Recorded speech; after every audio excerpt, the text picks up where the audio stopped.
welcome back. It's SGI. You got Izzy, Jordan here, back. We're at episode 15, which is insane. We're that much closer to 20.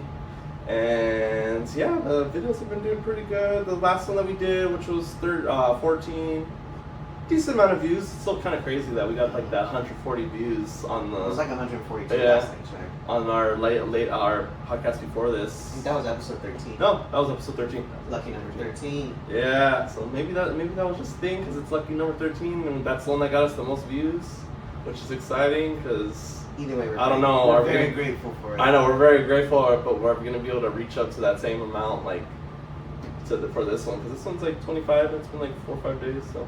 But at the same time, at least it's not at one view. Yeah. It's kind of cool to see that we have like at least a decent amount of views. And then especially like the highlight, the 140, which is I never thought I would see that on a video that we like put out and be like 140 views. Whoa! So it's all exciting. Today we have some topics because last time we talked about the state of play. So now today we decided that we're gonna do Summer Game Fest and the Xbox Showcase because I feel like there was some decent amount of stuff, but not like enough stuff that we would have to like do two separate ones because we were thinking about doing one podcast for the Summer Game Fest and another podcast for the Xbox Showcase. But there's like still a good amount of games, but I don't think too many games to be able to do separate podcasts and about it. We're kind of cherry picking the games that we like. Yeah. I mean, obviously you're gonna have your own likes about what was shown, but yeah, this is gonna be our preference. This is just what we're like from what we're excited for, from what we play, what we've been waiting for, what we're hoping for. So yeah, so there's still a lot of games that got announced. I feel like Summer Game Fest definitely have the more games that were announced. A lot of indie games, a lot of wide variety, a lot of newer games too that are like their first IPs.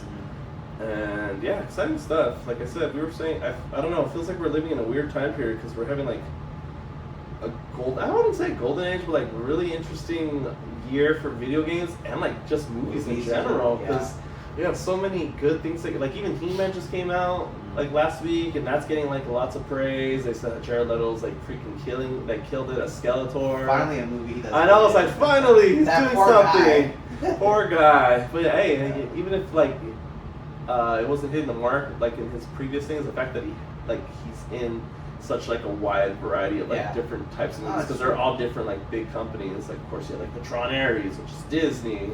You have the Skeletor from He-Man, which I forget the company that does.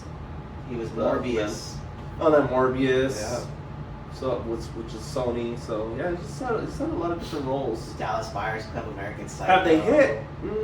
They're okay, but the fact that he's getting these roles is interesting. And then Joker. I forget that he was a Joker. Oh, that's right. He's been in DC projects. I wouldn't doubt that we'd see him in a Marvel project sometime in the future. Well, he was already. Morbius is part of Marvel. I would say, but I feel like they're just two different things. Cause it's like the Sonyverse, and it's like, but I know they still have. It's of course it's still a Marvel character, but I don't know. But I mean like more like MCU stuff. No, I get that. Yeah. A lot of people say that whenever he's a part of any movie, he curses it and it's just gonna do shit afterwards. I don't believe that, but I just feel like nobody's giving him a chance. Yeah. I don't hate him as an actor. I like definitely him. not. I like him. I thought for sure Tron was going to be the one that was going to take him, but people were just like, we didn't care about Jared. Yeah. It was like, and like we went to go see Tron Ares, and I was like, this is an okay movie. Yeah.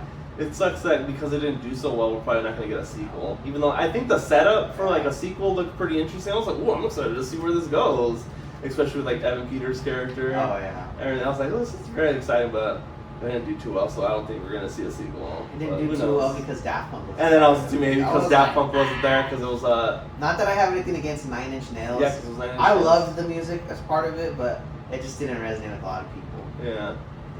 Which is okay. Yeah, Tron Legacy to live up to, which was just that's hard. That's such a hard thing to be. Exactly what the. That movie still stands up to this day, even though it came out in like 2011. I think the only thing that always throws me off of like the Tron Legacy one is like the CGI, the super bad CGI that they did for Jeff Bridges to make him look younger. Stuff because he's cool. But everything else looked great. Yeah, but everything else looked pretty good, and yeah, definitely. If you were to see the movie now, it'd be like, okay, this still looks pretty good. Like it doesn't look bad at all. But yeah, it's just been crazy movies, crazy games, movies wise, like even also like we're gonna probably end up talking about it just because I'm obsessed with it right now. But I am officially obsessed with Obsession. Such a good one. I wish I saw that movie earlier, but I'm kind of glad that I saw it. I told you. I finally did see it, and of course I saw it with like one of my new friends that I've been hanging out with. So that was kind of cool. It was both of our first experiences watching Obsession. We were just like, damn, this movie was really good. So like even that movie, He-Man, and then you have Supergirl coming out in like 2 weeks. That looks pretty good. The Backrooms. Oh, Backrooms, That was a good which was movie. obviously pretty good. And then the Steven Spielberg movie came out this past Oh yeah, Friday. Disclosure Day, which I was like in the middle about. Like I want to see it just because it's still a Steven Spielberg movie. So It's got such mixed reviews. Though. Some people hate it, and some people are saying it's great. yeah. But it doesn't really matter what people say. I gotta see it for Yeah. myself. You are right. So we have that. We have. I think that came out on Friday. What else? What other big movie releases? Like and then Scary Movie. The fact that we even got a Scary Movie this year, which is crazy. Yeah, which was good. What else did I see? I saw a movie like by myself. I don't remember what it was.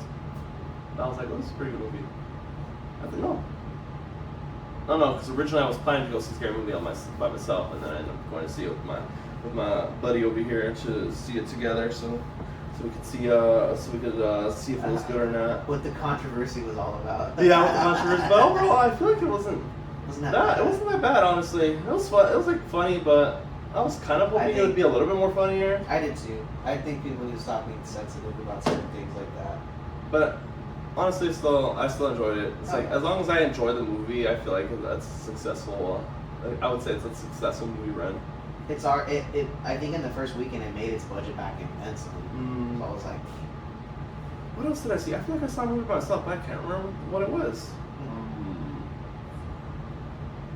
I don't remember what it was. Maybe I'll remember later on. But yeah, I feel like because we just both saw Obsession, I feel like there's a lot of things to talk about. We're probably gonna end up doing like a quick little review and just talking about like overall how it felt. yeah.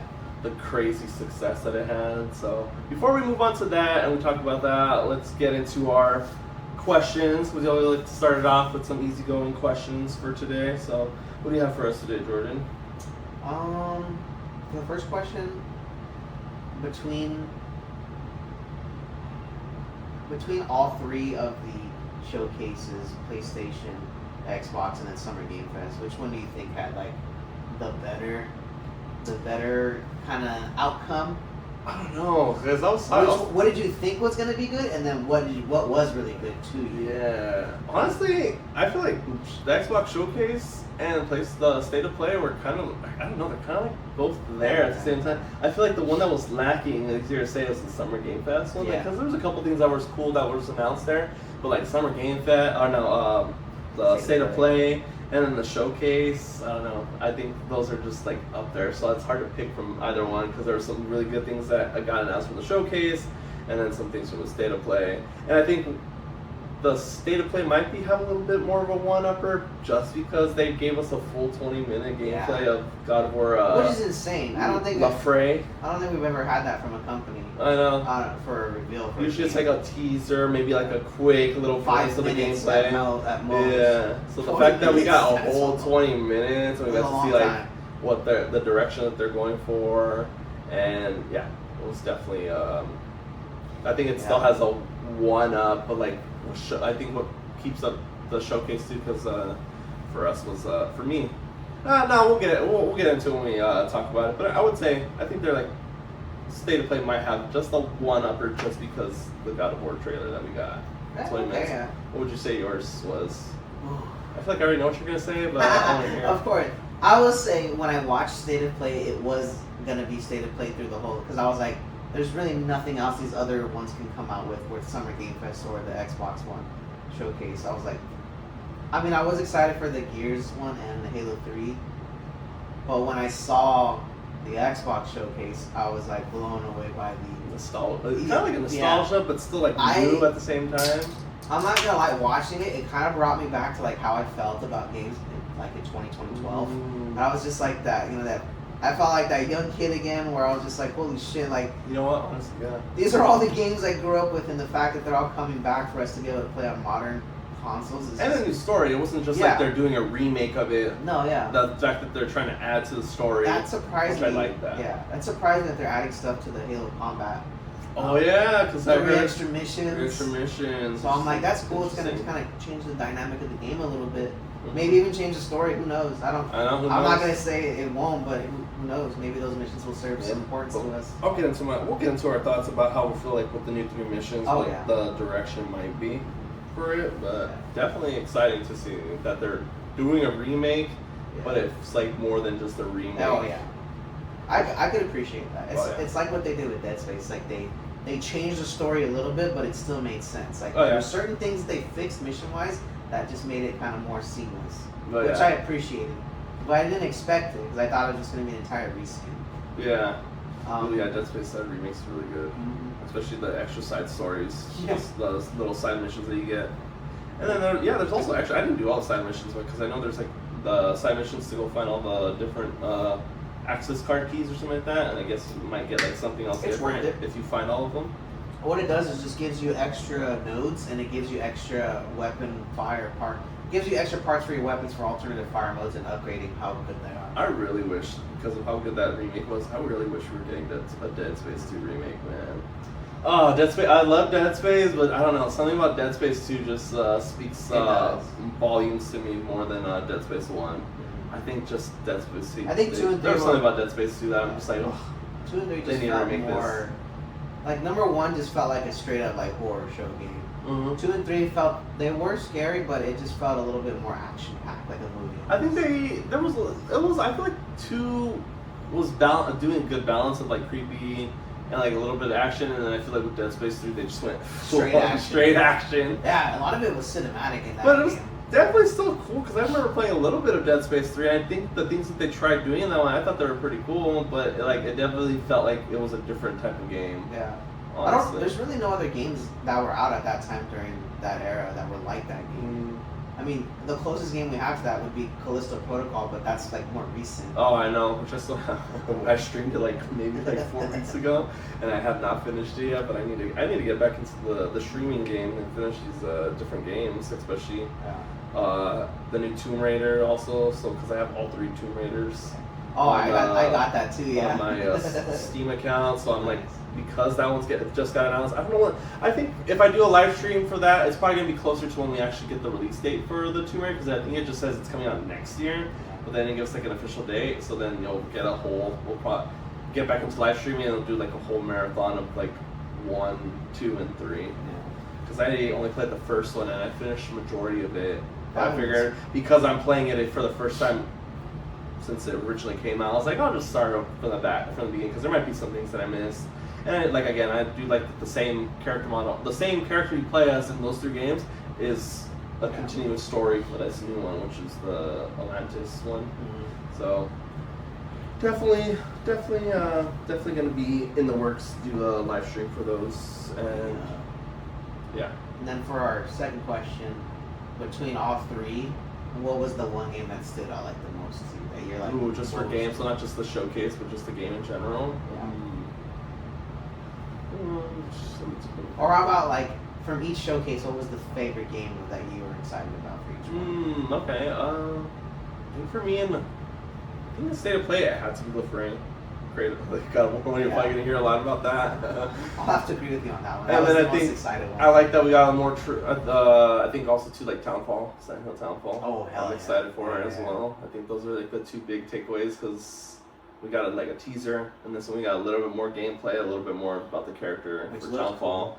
And I was just like, this looks really cool. And the fact that I still can't get over the fact that it's gonna be in first person, so that's gonna be very interesting. And then for the Summer Game Fest, I'd probably say Alien Isolation 2.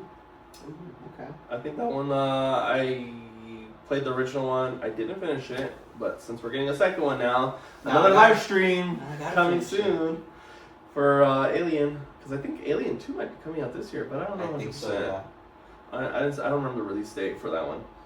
And for the Xbox showcase, I know it's just a teaser, but for me it's Persona 6. Okay. I was not expecting that at all. Fair enough.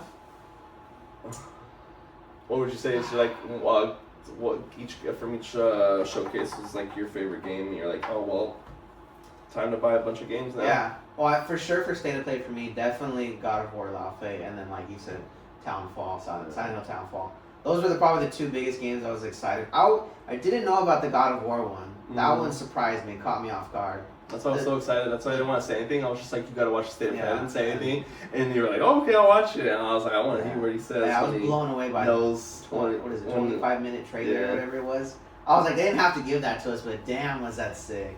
Yeah. And obviously, like Silent Hill Townfall, like it was so cool to see more gameplay. I think coming off of Silent Hill F too, just recently. Oh yeah. And being able to dive back into like a Silent Hill game. Those games are psychologically damaging to you as a person. Well, especially F. Jeez. Yeah, there's so much trippy shit. I'll say it out to the end of my life. That freaking Silent Hill F emotional damage to video game. For real. If it was a horror game. Yeah, and then Ill as well. Oh yeah, Ill. I'm definitely excited to hear that we got it. That we're getting. Yeah. And I'm glad that they're waiting until next year. Yeah. So am I. Unfortunately, because it's like a brand new IP. I feel like with everything that's coming out this year, I don't know. I feel like it wouldn't. I feel like it wouldn't do as well. And I want it to do well because we've been waiting years for that game. Oh yeah. So and then 2027. Yeah, right. And then for Summer Game Fest, there was a couple that caught my attention.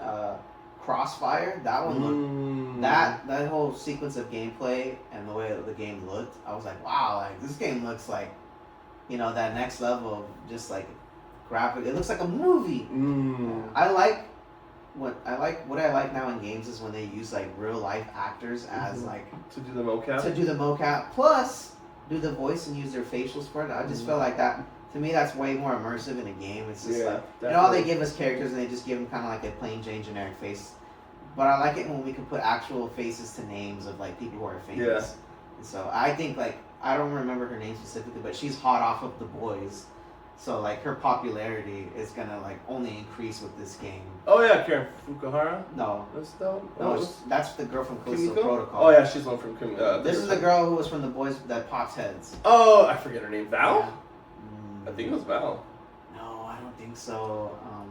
Now I have to look that up, but yeah, using her as a main character, that looks pretty damn sick. I think her name was Val, but I know character you're talking about. I think her name was Val.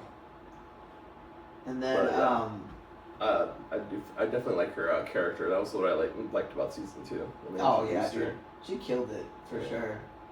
And then the other game that I was kind of stoked about too, that I don't know too much about, is the 1666. Oh yeah, you told me about that, and I saw a little bit about it, and yeah. I love that. It's kind of like that grim era of time where it's like this is where like life was kind of shit.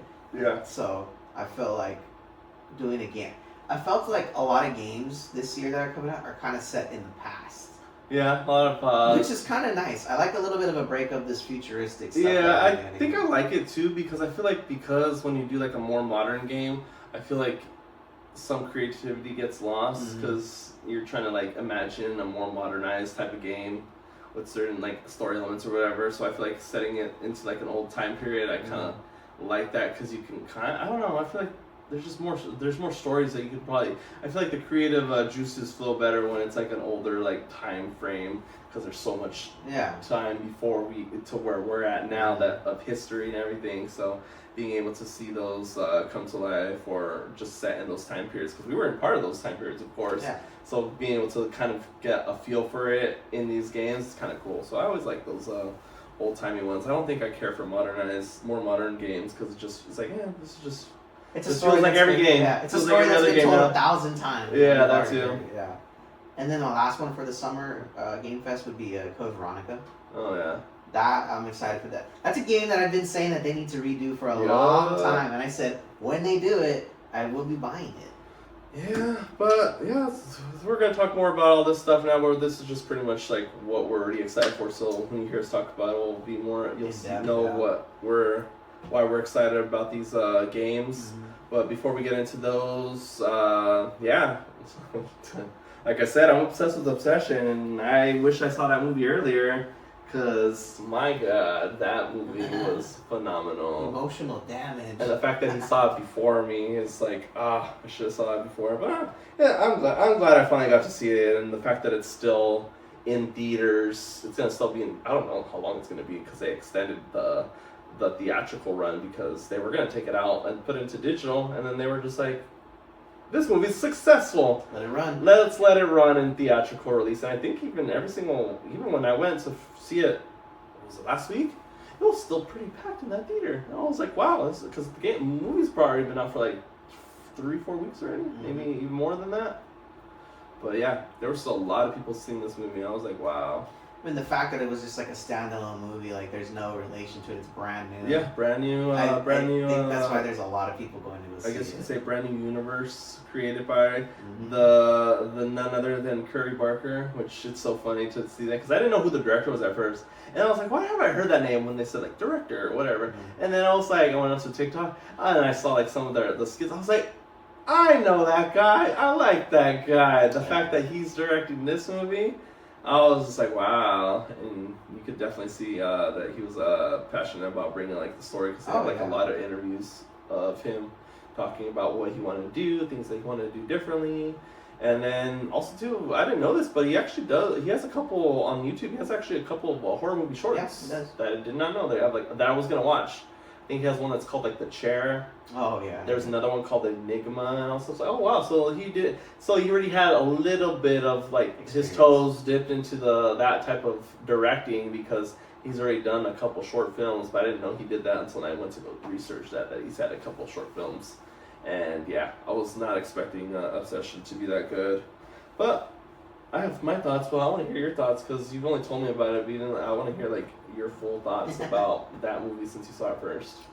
Dude, I was actually very surprised at how well it was done. I mean, for a movie, it's crazy because after I watched it, I thought like, man, like they must have spent a lot of money, a lot of time making this movie for it to be that successful. And come to find out, like with a budget of only $750K and only 1 month of filming, that's insane. Like the amount of money it's making for what was spent is just blown away. And that just gotta goes to show, like, if you have a dream, you got a good passion and a story to tell, that doesn't cost millions of dollars to make. You get, I mean, like, granted, most of these people we saw were kind of nobodies, so that's, I think that's kind of part of why the movie was so successful, is that, like, you know, usually when... Bring in new faces. Yeah. Sometimes I've seen the same faces over and over again in every single movie. Usually when you get, like, super A-listers in movies, there's kind of a standard set. Yeah. They're like, hey, they've done these kinds of movies, so, like, the bar is up here. Versus, you know, with the brand new movie with brand new faces, there's no bar to be set. Yeah. So it's like, whatever happens from here on is kind of and like... And they overperformed that little low bar. It's like, the low bar is like right here, and then they performed all the way up to here pretty much. I honestly believe, like, the performance of the main chick. Oh, yeah. She fucking killed that movie. She made me believe wholeheartedly that she was psycho like that. And I was just... I loved it so much. I watching it, too, like, I know a lot of people were kind of like, you know, trying to figure out, like, thinking, like, she's the bad person after he made the wish, but it's just, like, a lot of people are like, no, he's the bad guy who making that wish, you know, very selfish, this and that. Oh, yeah, definitely. I was like, fuck, like, that makes sense. Like, I think that's what makes the movie good, is that people are still able to interpret it a certain way, because, like, people see different perspectives. Like, oh, no, this is how I see this person, or this is how I see that person. And pretty much in the interview, he even said it himself. He's like, I feel like I think he said, he was like, he was saying something along the lines like, he feels like a lot of movies kind of just like spoon feed you everything. They tell you all the details. And it's like, there's not really any mystery, because I feel like he was saying it feels like a lot of directors don't really like trust their audience to like get the whole story and figure it out. No, but then at the same time, when you add too much information, you're just like, you're asking these questions during the movie, and pretty much his take was like, I want you to be able to ask these questions, but after you finish the movie, and be able to come up with these different like theories and being able to be like, this is how I saw this. This is the symbolism with that. And like from different videos that I've seen, I feel like everyone has like a different take about like the whole movie as a whole, and it's like, that's really cool to see. Oh, like a lot of people, after I watched it and I was kind of reading into it, a lot of people were saying that, like, oh, like the cat is what took over that was one theory. And I was like, what the and then like after reading that and I was looking at the details, I'm like, then like I can kind of see how that makes sense. Yeah. So there was a lot of like what ifs after that I watched this movie, and I was like, damn, like that's kind of cool. Like, you know, for a simple movie, it turned out to be something that was really like. And what's really cool, I think, was really cool too, is that he got to do the movie with his best friend. Yeah. Because that same guy that's in the movie, which is Ian's character, is in all the skits that they do together. So it's like kind of cool. He's like, I'm gonna direct this movie, and I want my best bud in it to be one of the characters in there. And it's like that's just like kind of cool, and like it kind of shows how close they probably are. Like as like friends, like being able to be like, hey, I'm gonna do this movie, and I actually want you to be in it. Like I really. Like if you came to me with a movie idea and you're like, I want you to just be a star, and I'll be like, oh my gosh, it's so cool. Yeah, I mean, and I know all of them got paid a certain amount of money, but like I really hope that maybe he breaks them off a little bit more for how much money they came. I understand he took all the risk, and you know, therefore he should receive all the reward. Yeah, because at the same time, it could have flopped easily because he didn't know it was going to be successful. It's like, hey, I got paid. I don't really care if the movie did good or well, so see you later. Yeah, and I feel like a lot of people, when they were going into signing their contract and everything, it's like, I'm passionate about this project. He's pitched me an idea, and they're kind of just like, hey, I want to. If it's good, if it does good. But they're kind of just doing it because they want they want to be part of that like project. Because there are some people and some actors who will like take a chance on a movie, and it's like, hey, instead of paying me my normal salary rate, I want a cut of like, hey, the box office proceedings or whatever. Yeah, but I feel like that all comes down to negotiations. Correct. And contracts. Yeah, but that's a chance people take though. It's like, hey, like I'm gonna gamble my paycheck with it maybe doing well or maybe not doing well, because if it does well, I'm gonna receive all because I gave it my normal paycheck to that route. But pretty much like the main character, which is Indy, played Nikki. I think she made like $20K, and like you said, it was only a month of like recording, like directing and all that stuff. $20K for 1 month of work. $20K for 1 month's work. That's okay. Yeah. And like how good she did, that's just gonna make her stand out. And I feel like with this movie and how successful, I feel like it's gonna definitely take their places. Some movie director. I feel like maybe a lot of directors later on are gonna see the success of this movie and see her performance, and then that just gets her more work, and that makes her more popular than she already is, because she was in a couple projects before she did Obsession. True. And then like she used to be a streamer. Yeah. Beforehand, which is really cool. I thought that was really cool. I was like, oh wow, she's a Twitch streamer, and like I think she has a YouTube channel. And I think surprisingly, I don't know if she's uploading, maybe it's her team, but like they've been uploading a couple like her gameplay videos from like I think right now currently the two games that's on her channel is Last of Us and Outlast. The two games that are on the channel. I think they have like she has 2 parts on there. I was like, I wonder if she's uploading. But I'm like, I feel like she's too busy right now to be able to be uploading. It's like someone has to be like on her team or something and be like, hey, let me still upload like your videos while you're doing all these press events and all these interviews and everything. I think regardless of what these actors got paid on that movie, I think the amount of stardom that's going to come from it is going to be. Definitely. It's not even going to matter. It's going to open up so many more doors and opportunities and bigger paychecks down the road for these people. Oh, definitely. And I think everybody needs to get over that. Like, he needs to pay them more because it made so much money, and it's like, well, they didn't. None of them forked over money to help make this movie a thing. It all came from him. Whatever loans he pulled out, whoever he got to borrow the equipment from. So, and again, like you said, they could negotiate that in your contract, but at the same time, you're doing that gamble because you're like, again, you don't know if this movie's going to do well, because it's not like you think of an idea and you don't automatically think, oh yeah, that's going to be $1 million idea. Yeah. It's like, hey, I want to do this. I'm passionate about directing. I want to make this a thing, and let's get people to work with us and everything. Let's just see how it does, and then it ends up being good. And yeah, I feel like just maybe hopefully like a little like here's a bonus because the movie was so good. But you could also negotiate that too, but could also negotiate that before you're going in, but also too again that's like another like gamble going. That's a problem with movies that are brand new with no existence. It's just like, hey, like there's no tell of whether it's gonna go this way or that way. I mean, I know they read these actors read the script, and so they know the story, so they can kind of make a judgment call on that. But I mean. And again, just the way that whole movie was filmed, I don't know. Like if I didn't know there was a $750K budget, I would think that was a higher. They spent more money on that movie. And I think this movie is a huge eye opener to all these huge corporations that run movies. That's like, hey, instead of forking over millions of dollars to a director who's really well known, let's give somebody a chance with a small budget and see what they can do. Yeah, because I mean, this guy started on YouTube. Yeah, and.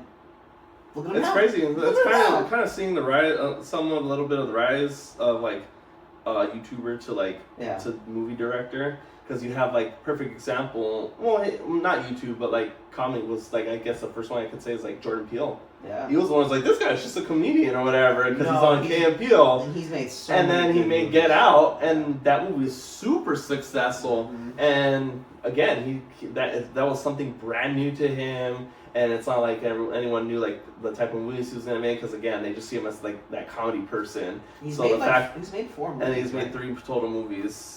He's only produced the 4th Oh, one, okay, which is okay. the one that was called Him, which I didn't really see because I I was like, I only haven't want to watch the Jordan Peele movies. I don't want to watch. What's I don't want to watch the ones that are not by Jordan Peele because Jordan Peele's such a from the 3 movies, all 3 movies that he's done. I enjoy every single one. They all have their different elements and different like stories. Is the one with the spaceship called Look Up? No, Don't Look Up. That's a different movie. The ones that he did, it was Get Out, Nope, and Us. Oh, Nope. That's the Yeah. one I was thinking of. Yeah, Nope. yeah. That one is. I thought that one was pretty good Yeah. too. Yeah, I was but kind of shocked by that one. I was like, that's how I compare it because like again, he's coming from not a background in doing like movies like that, and then Get Out was probably like one of the most successful like movies at that time. psychologically damaged. And then like another perfect example, the Rocka Brothers. oh, They dude. started on YouTube doing like these skits and everything, and now they're big time directors with their 2 movies, Talk to Me and the one I Bring Her really like is Bring Her Back. Those are my movies, 2 like top tier movies for like horror, Yeah. and yeah, they're like great movies, and they were all like pretty successful. And- And again, a team that started off doing skits and stuff on YouTube turned to pretty big successful And like they're directors. working closely with A24 right now. I think Yeah, so. A24, yes. So it's kind of cool to see that A24 is picking up like these kind of random people and like running with what they got. I think Yeah. they're starting to understand like, hey, like good quality like ideas are coming from like YouTube, like Yeah. places where people are always Yeah. at and watching. So it's Because like, even- hey, why not take the creative ideas from somebody who's already famous on a platform and using it towards a different platform? Yeah, and then like again, example wise too, the Backrooms. YouTuber, 19 years old.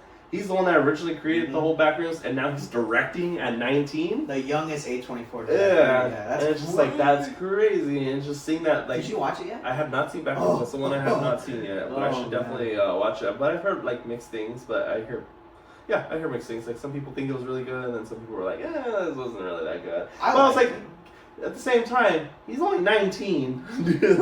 Like, so I'm pretty sure you could still see that 19 codedness inside the movie. I haven't seen it, but I feel like you could probably honestly, get that feel no, for you it. can't. Watching it, you really can't. Like, Okay. it's kind of like a universe brought to life. Like, if you, like, I've watched those videos a long time ago when they first became a thing about the whole Backrooms thing, and to see it come to life like on screen is pretty surreal.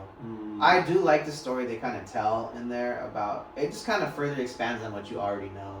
Going into it, there's like they said that you should watch some of the things that he's Oh, of done, course. which is kind of like if you go into blind and not knowing about it, you'll still enjoy it. But if you go in a little bit more knowledge about watching those videos, things make sense more. Yeah. Which I was kind of like, that's so cool. Like he's incorporating what he's already done to what's that's coming out. So I hey, think you know he killed the what? story. Honestly, TikTokers, YouTubers, if you have an idea, you know what? Come do a movie if you got a good idea. Because like again, those 4 in general all started off in something that wasn't directing, and now all these 4 that we mentioned are like big successful directors. I will say though that the budget for the Backrooms was a lot bigger than.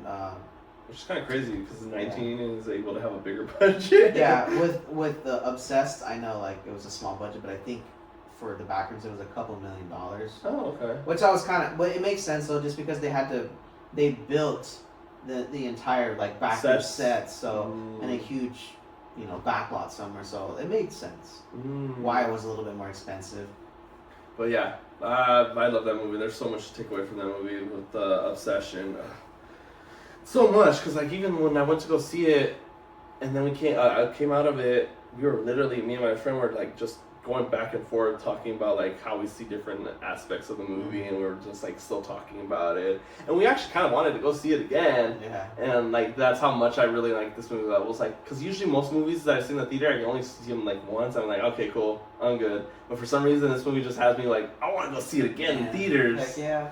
And yeah, just the acting was just phenomenal in there, and just like I feel like there were some people in, like I think some like the videos like that I see on TikTok like trailers and all stuff, or like people were saying, why are people hyping up this movie? She's an okay actress. It's like there's no. It's not about that. Tell me you didn't watch the movie without telling me you didn't watch the movie when you say something like that, because there's no way you can watch that movie and be like, Oh yeah, she's not a good actress. It's I don't not know why a- everyone's making a big old deal. It's not even about the person playing the character. It's like the performance. That Yeah, comes exactly. from it. Performance. Like I mean, I didn't know who any of these people were, and I went in with like an open mind, and I was blown away by it.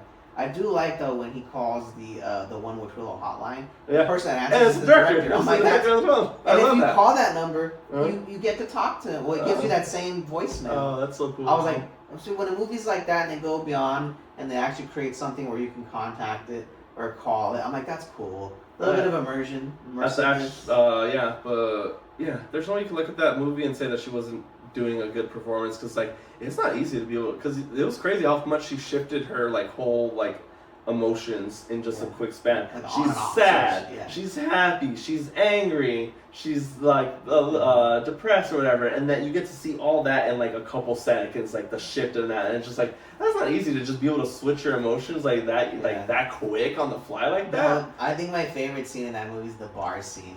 Yeah, That's what she switched up 3 different times, Yep. like within the matter of like seconds, and I was Yep. like, and that's like the most iconic. Oh, That's like the oh. iconic scene that everyone like does like TikTok videos. Like people are reenacting that scene because that's how like yeah. popular, how big that scene was, and how good that scene was. There were certain parts in that movie that made me feel really uneasy because I'm like, Yeah.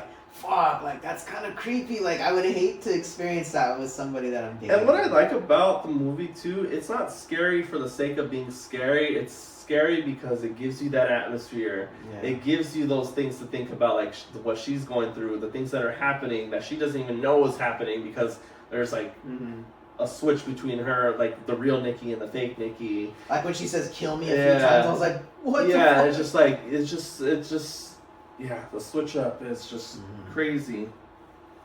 And yeah, again, she went above and beyond, and also too like this like that whole scene.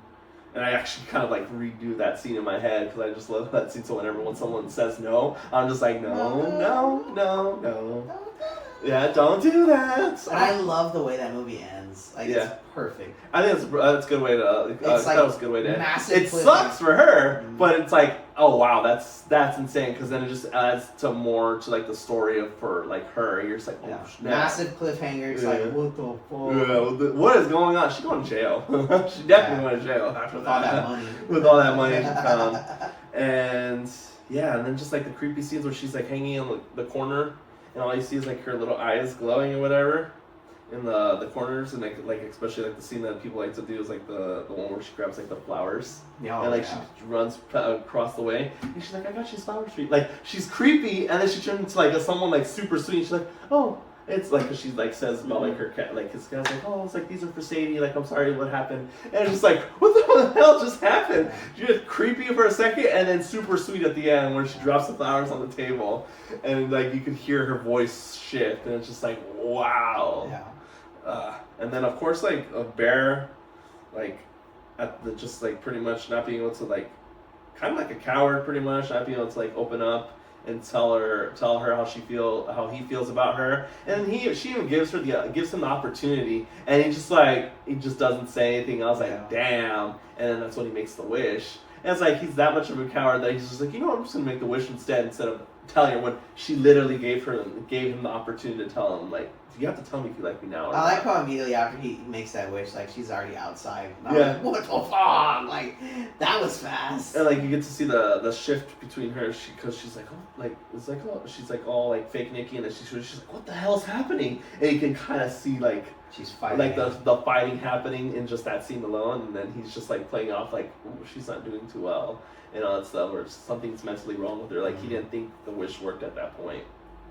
So I feel like he was definitely the villain, but I don't think he was the villain right like out the gate, like in the beginning of the movie or when he made the wish. Because if I was making a wish that something like that, and they say, oh yeah, it will come true, it's like I'm not gonna believe that. I'm not gonna be like, oh yeah, this is gonna come true, and automatically think, oh yeah, the wish came true and all that stuff. So like I think the fact I wouldn't say he was necessarily a villain in the beginning, but then as he's learning more about what's happening in the situation, then I feel like he's definitely the villain, because he's not trying to do anything to fix it until like way later when both his friends die, And then he's like, oh, I gotta do something about it. And it's like, and then he just kills himself. yeah. And it's just like, I gotta do something about it now. But then I think also to where it became even more like I started hating Bear too. It's like when she says she's real Nikki, and she's laying there, and she's like, don't wake her up, she's sleeping or something like that. And then so she says like, kill me.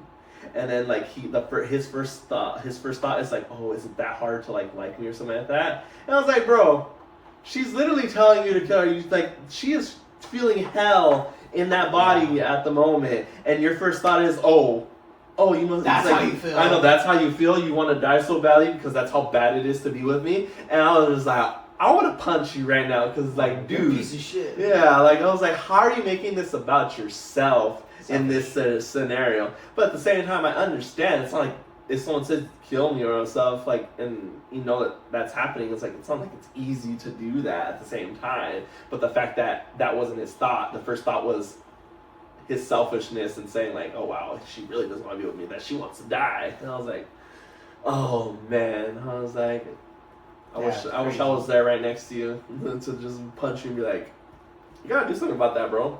Yeah, bro. And I think one of my favorite like funny scenes in that movie is like when he's talking with his best friend about what's going on. Mm-hmm. You know, I forgot what the amount of money he wished for. I wish for $1 billion. $1 billion, and he snaps it and all the money starts. And I was like, falling, really? I'm like, that's what we're gonna do. I think if anything, I feel like the main one of the villains that people don't say too much. I think Ian was a villain, honestly, because like even when he's like in the beginning when he's like what do you call it? And he's telling him like testing how he wants to say it to her, and then he pretty much like, oh, that's stupid. She doesn't want her to want all that stuff. Like she doesn't want you to say all that. And then he's the one that puts it into her head, to his head, to be like, he's like, oh, you should call her Freaky Nikki. Like she really likes that. And I was like, bro, this guy looks like he's trying to sabotage him. Like he's not that very supportive. Like he's over there saying, oh no, don't do that, and like don't make those like don't confess your feelings for her and all that stuff. And then also too, like they were already sleeping together. And then also too, he knows that Bear really likes her, and they were sleeping together even before the movie even starts. And he's just gonna be like, not tell his best friend about it, even though he knows that Bear likes her. Mm-hmm. And he's just like, oh yeah, we're sleeping together. It's like, and he keeps that to himself, and he has to find out later from someone else, which is Sarah, which is the one that tells him about that. And I was like, damn, Ian, you kind of a piece of shit, honestly. Yeah, you could definitely see that. And then also too, it's kind of funny because the one thing when he says, I wish for $1 billion, he knows that Bear's right there and gets $1 million, the $1 billion right there. And then when the Bear goes back to the house, he's knocking on the door, and he's like, hey, guess what I just got? And like, I just got $1 billion or something like that. And I was like, I think the reason why he did that is because he knew that Nikki was at the house. Mm-hmm. So I feel like he was trying to do that to like flaunt his like newfound success, that he got all this money. So he's like, because I was like, why would he say that he has $1 billion? Because like Bear was there when you got the $1 billion, so I don't know why you have to come back. It's like, did you just forget that you got the $1 billion? And I was like, I feel like he was necessarily doing that because he knew Nikki was there, and he's like trying to like win her affection for some reason because she's so obsessed with, of course, Bear. He was like, oh, you know what? I'm gonna go flaunt my new billions that I got, and maybe Nikki will be like, oh, cool, bye, Bear, and then go with him. Because even too, when they're talking at the store, and he's like, Ian's telling him all about it. I was like, oh, why is she all over you and this all this stuff? And I was like, I don't think he's talking to him out of concern. He's talking because he's jealous. He's definitely jealous that Nikki's not paying attention to him anymore because they were still like hooking up, whatever. And because she's spending all this time with him, like I feel like Ian was definitely not doing it because, oh, I'm concerned for both of you guys. No, I'm jealous that she's spending so much time with you and she's not spending time with me anymore. And I was just like, yeah, so there's a lot. That's what I like about that movie. There's so many dynamics to pull from it and so many different ways you could see how the movie was supposed to be done just from that story. And then even the director towards the end, they were saying they wanted to do where Nikki ends up killing herself at the end of the movie, but they ended up switching it to where Bear dies. I was like, that just hits way harder because then all that crap just happened. There's three people dead. There's $1 billion next door, and they're going to jail. She's covered in blood and everything, and just like, yeah, I was like, that's just crazy because you see her switch up back as soon as Bear dies fully, and then she has to get to that realization of like, oh snap, like I gotta deal with it. Now she's gotta deal with it all by herself because all of them are dead now.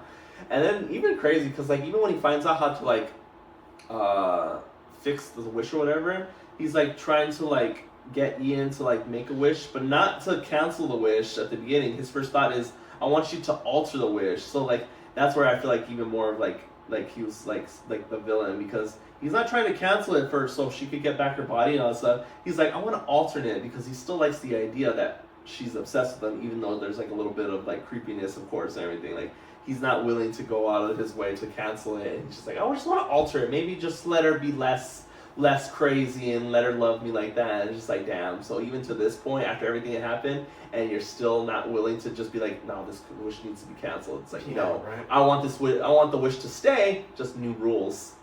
And it's just like, yeah. Oh, that movie. Then also, too, if you didn't notice, did you notice that in the beginning, at the end of the movie, when Bear gets to the house, and then of course Sarah's body's right there. Yeah. That Nikki's dressed up as Sarah, and then sketches the tattoo that Sarah has onto her chest right there. I didn't know that. Noticed it the first time when I watched that movie, and I found that's when I came across a TikTok video, and I was like, oh my gosh.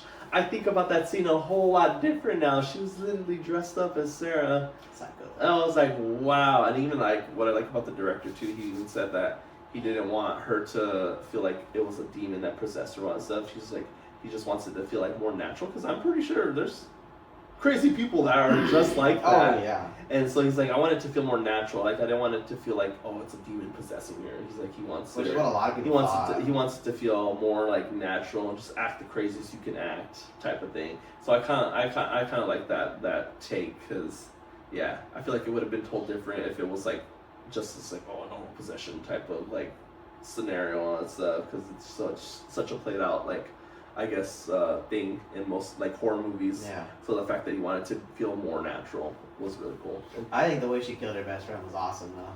Oh yeah. I was like, brutal. But even it's crazy too, because like she just had that breakdown at the bar when she's like, I think that was my favorite funny part when they're like at the thing and they're playing like that Jenga game or whatever. Yeah. And then the guy sits next to the guy that pulls the first one. He's like, oh, I'm gonna go sit next to Nikki. And then they switch seats with Bear. And I was like, don't do that, dude. Like, she's not gonna like that. And then he sits right next to her. And then Bear pulls the Jenga and it said kiss the person on the left. I was like, I kind of figured that was what it was gonna be. And I was like, oh definitely don't want the face she was making. Yeah, I was like, oh. Fuck. I like how she walked over. And then she walks over there, and I was like, I don't think she's gonna kill her like right there, because like it's in front of a bunch of people. But I just thought it was funny because she like grabs her chair, pulls her back, and then she just sits there. And then Nikki comes around, sits right there in front of Bear, and then she's just like trying to be like, give me a kiss or all that stuff. But it's so weird because he already knows like the state that she's in. And he's hesitant to kiss her right away. I was like, bro, why are you taking longer than a second to kiss her? Just kiss her. You already know what's going on. Like, bro, like that's just, you should just kiss her. Like, stop trying to delay it, because then that's just gonna make things even worse. Yeah. But then she sees that whole freak out. And then literally a couple days after that, like Sarah messages him like at 2 o'clock in the morning. Meet him at night. I was like, you just saw what Nikki did, and you're gonna text him at 2 o'clock in the morning? I know. I was like, you're playing with fire. Yeah, you're definitely playing with fire, and it was just kind of like I think she kind of tries to make it like, oh, I need to tell you the truth about something, and I was like, what is she gonna tell her? And I tell him, and then it was pretty much her feelings for him, and then showing that she got into the school that she's been trying to get into. And I was like, really? You couldn't wait until like work or something to tell him? You had to tell him exactly at 2 o'clock in the morning. Or you could have told him sooner. Yeah, or you could have told him, or you could have just told him over text or something after that whole scenario played out. Like, and you chose, oh yeah, I'm gonna message him at 2 o'clock even though he has a crazy girlfriend. Mm-hmm. I was like, this is not gonna end well for you, and it did not end well for him, because that's when they do the scene. That part is what got me to jump, because I knew she was gonna appear. I just didn't know how. And then she comes out with her face and then breaks the glass, and then puts the brick on the steering wheel, and then smashes her face in. I was like, She just like multiple times smashed her face. I was like, holy shit, this is just intense. And like my favorite part is when she does like the backwards walking. And it's like that. She says something, but you don't really understand what she's saying because she's walking in reverse. I was like, oh, snap. That was some creepy shit. Yeah, but oh my gosh, yeah, I could talk about this movie all day, but that movie, honestly, 10 out of 10. 10. I gave it a 9. Because I don't know. No, I still liked it, of course. I feel like, but it just doesn't feel like it does. I wouldn't say a 10. I feel like a 9 is where I put it at, and yeah, I would love to go see it again. Like, pretty much, it was cool. I liked the movie so much that actually this weekend I went to the actual place that they went to when she has her famous no scene or whatever. I actually went to the actual restaurant there, and the pizza was actually really good. And it was so cool because me and my friend were sitting there the whole time. We're just like over there, like, oh my god, we're like literally right where the movie was filmed. And yeah, that restaurant's pretty good. I really liked it, and I'm glad that we got to try it out. And then we also got to go to the shop that he buys the One Wish Willow, which was actually really cool and literally looked just like the way it looked in the movie. Yeah. Except it didn't have the One Wish Willow displays. Mm-hmm. Even though it's kind of funny, that place did sell them, but they were like, oh, because I heard them on the phone, and I think someone was calling them. I was like, hey, did you get any more in? And they're like, oh, unfortunately, we're sold out, and we're not going to be getting any more, like, anytime soon. And I was like, oh, it would have been cool to get a One Wish Willow 2 there. But they did sell them there. And I was like, people are selling them on TikTok too, so it's kind of crazy. It's just one little small thing, and everyone wants to buy these, and they're like super sold out everywhere. So it's just like, it's so crazy. When it's like a movie like that, and then you're able to sell like the simplest thing just because it was in the movie, and have it sold out, that just goes to show like how well it was received from people, because now everyone wants that little. Just that little piece of movie history. That little piece of movie history.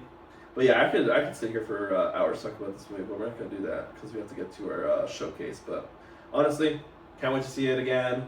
We also made it was kind of funny with my friend. We ended up making a day because we went to see it last week, and we ended up making it a day. So every single year, we call it our obsession day. So we get to go see the movie. Yeah. We watch the movie on that day that we went to see it, and then we go to the restaurant that the movie's filmed at every time that we go, every time the special day starts. So the fact that it was that much interesting that we're already making a cool little day out of it is really cool. And yeah, I can talk about it. I'm excited to see what other movies I'm excited to see what he has next. Yeah, because I know he says he wants to do a whole universe of just bad wishes. Yeah, like that. An anthology. I was like, that would be an 8-episode anthology of each one has a different wish. I was like, isn't this just fair? But then I thought about it, isn't that just kind of Fairly Odd Parents, but in a horror way? Because like in Fairly Odd Parents, every wish that Timmy makes, it's like there's like a negative effect to it. Minus the fairies. Yeah, minus the fairies. So it's like I just thought about that. I was like, this is just Fairly Odd Parents. It's a horror movie. And yeah, they do a collector's edition, which I really hope they do. I'm buying that shit. It should come with a One Wish Willow. Oh, I'm buying that crap if they come out with the collector's edition, because I usually don't buy movies on DVD. I kind of just wait till they come to digital streaming services. And no, if they do a collector's edition, I'm probably gonna be my first like Blu-ray that I ever buy, since I don't even remember the last time I bought one. So that's how much impact it was and how much I enjoyed it. So, oof. I'm excited. And I think also the new movie he wants to do, I think he already has a movie planned. It's called Anything But Ghosts. And it's starring him and his friend, which was Ian. They're going to be in that movie, and they're pretty much, the whole premise of it is that they're con guys, and they pretend to like be paranormal investigators. So they scam people to go to the people's houses and everything. And then one day they come into a scenario and it's actually haunted, and now they have to deal with it. That's cool. And they don't know how to, because they're not real ghost hunters. they're not real ghost hunters. And apparently, supposedly, I heard a detail about the movie is that apparently, because Anything But Ghosts is going to be part of the same universe as Obsession. So apparently they said that they might end up talking, she probably won't be in it, but they said that they're probably going to talk about her fate in that movie after Obsession ends. That'd be cool. Yeah, and I guess also the other takeaway from Obsession, the soundtrack was phenomenal. I thought it was really cool, like the ambiance. I just like music when it has like a really good built-up ambiance, and that's literally what the whole movie was. So yeah, the soundtrack was actually really killer. And yeah, I say congrats to everyone that was part of that movie and making it a successful thing. And yeah, I'm definitely excited to see, especially for Indy, the one that played Nikki, to see what she does next. Dude, she might be the next horror icon. Yeah, oh, definitely. She gave me, with her acting, she gave me very much Mia Goth vibes from Pearl from X. Oh, she's creepy too. I think she's more Pearl because you get more of a Yeah. Mia Goth's like acting skills in Pearl than X. Yeah. But yeah, she gave me that vibe of like crazy girl and like just the facial expressions that she's able to do and like be able to shift between different moods so quickly. That's literally what Mia Goth was able to do in those movies. So. She killed it in that movie. Yeah, I was so movies. convinced that she was a psycho killer. Those 3 movies were my all 3 of them were really good. I really enjoyed them. Of course, I still like Pearl. X is good. The 3rd one was good, which was called Maxine. Was pretty good, but I still like the first one, which is like the prequel to everything because you get to see her slow descent into madness, and you get to see that build up to where you get to in X. If you watch Pearl and then the other one, X, I think it lines up better. Yeah, you can. I think you can appreciate more because of course X came out first, and then they did Pearl. But after watching that, I was like, ooh. When you watch Pearl, and if I rewatch X, it's just like you get a different vibe and perspective of everything if you go fresh off of Pearl dude. Instead of just watching X. But I like when movies do that though. They give you the first one and then they give you a prequel, and it's like, oh, that's cool.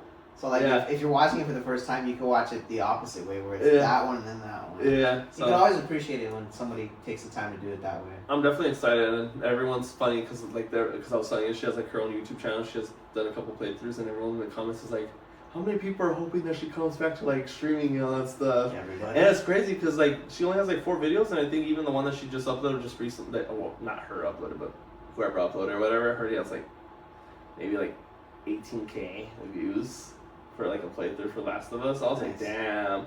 I was like, I want to be that. I want our podcast to be like that one day. To be able to just click in and just immediately has like 18K views. That would be really cool. Right. Definitely a dream in the future. It's not like something that we have to get right now, but it'd definitely be cool to see one day. Goals to be set. Goals to be set, excitement to be built, and yeah, that's pretty much our obsession take. You said 10, which is surprising. I thought you would give it like a 9, 9.5. I was really impressed with it, dude. For a low budget movie, with how fast it was filmed, I mean, what more could you ask of a movie like that? Like, hey, if you didn't tell me that the movie was a low budget movie and it was filmed in a month, I would have thought this was probably a few months and probably a couple $1 million to make. But I was surprised. And I think that should just go to show you that in Hollywood, you don't need to spend millions of dollars to make a good movie and make a lot of money. And I think the reason why I more takeaway from Obsession is that a friend that I went to see the movie with, she's not much of a horror person. She was actually kind of scared to see this movie, and after she saw that, she was like, "Damn, I want to watch it again!" And like, I really liked it, and like, it was creepy and something like she didn't, but it wasn't like, again, it wasn't scary for the sake of jump scared. It was scary because of what was on screen. It was because of the whole idea and everything that happened in that movie. And she really liked it. And she's like, this is probably one of my favorite movies now. And it's like, if you can pull someone that's not much of a horror person and go sees this movie and they're like, oh, I really like that. That's how you know that you also have like a good movie, that you're able to pull people that are not much of a horror, like in that horror realm, and then bring in those people and be like, wow, I actually really appreciate that, even though I don't like horror movies. So. Definitely. I'm excited to see what's next and where the cast goes from here. Because, like you said, it's just gonna raise up their stardom for future roles. So yeah, I think that's pretty much up for our Obsession take. As we close on that, we get to go to get into like our showcase that we got this week from not even this week, it was last week. Yeah. From the State of Play and from the showcase, and go into a little bit more depth what we're excited for and the things that they kind of showed off. So let's start off with our Summer Game Fest thoughts. There's a handful of games I was kind of excited to hear about, or even excited to see because maybe they're brand new for me. Mm-hmm. Not a lot of the stuff that came out, I was kind of like, I gotta play that. Mm-hmm. I appreciated what I was seeing, like, damn, this looks great, but maybe it's not my cup of tea, and I know somebody out there would probably like it. I mean, just to list some of the games that I was kind of stoked to see about. I was kind of excited for Star Wars Zero Company because I thought it was going to be a certain type of game, but it's kind of like a turn-based game, and I'm not down. I'm not down with that. But it looks kind of like a better version of a turn-based. Is it like your standard like RPG, or is it like you click and move them? Kind of like you click on them and you make them do their next move, basically. And so do you click on them and it makes them move? Like you can click where they move next? Yeah, or you basically pick their action. But you get to build your team though. You get to pick certain people that have different attributes and different abilities. Because I only saw like that it got announced, but I didn't see the trailer. But it kind of sounds like it's like a Baldur's Gate or almost like a XCOM.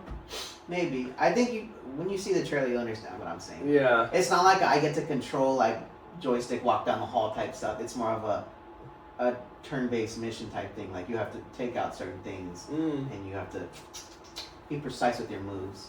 Huh. So I was kind of excited for that until I saw the trailer and I was like, okay, maybe not what I'm looking for. Well, it's kind of exciting to see a Star Wars in a different perspective. Yeah, game, I will say that. I don't know, for me, like Star Wars games are kind of hit and miss. Like the only Star Wars games I care about are the Battlefront ones, and then like more recently, Jedi Fallen Order. Yes. And Jedi Survivor. Yes, those games. I want more Calcast this. Same. Hopefully and it's still dumb to me that they think going off on a tangent, but like that they want to do a live action of like those movies, and they want to get a different actor to play Cal Kestis.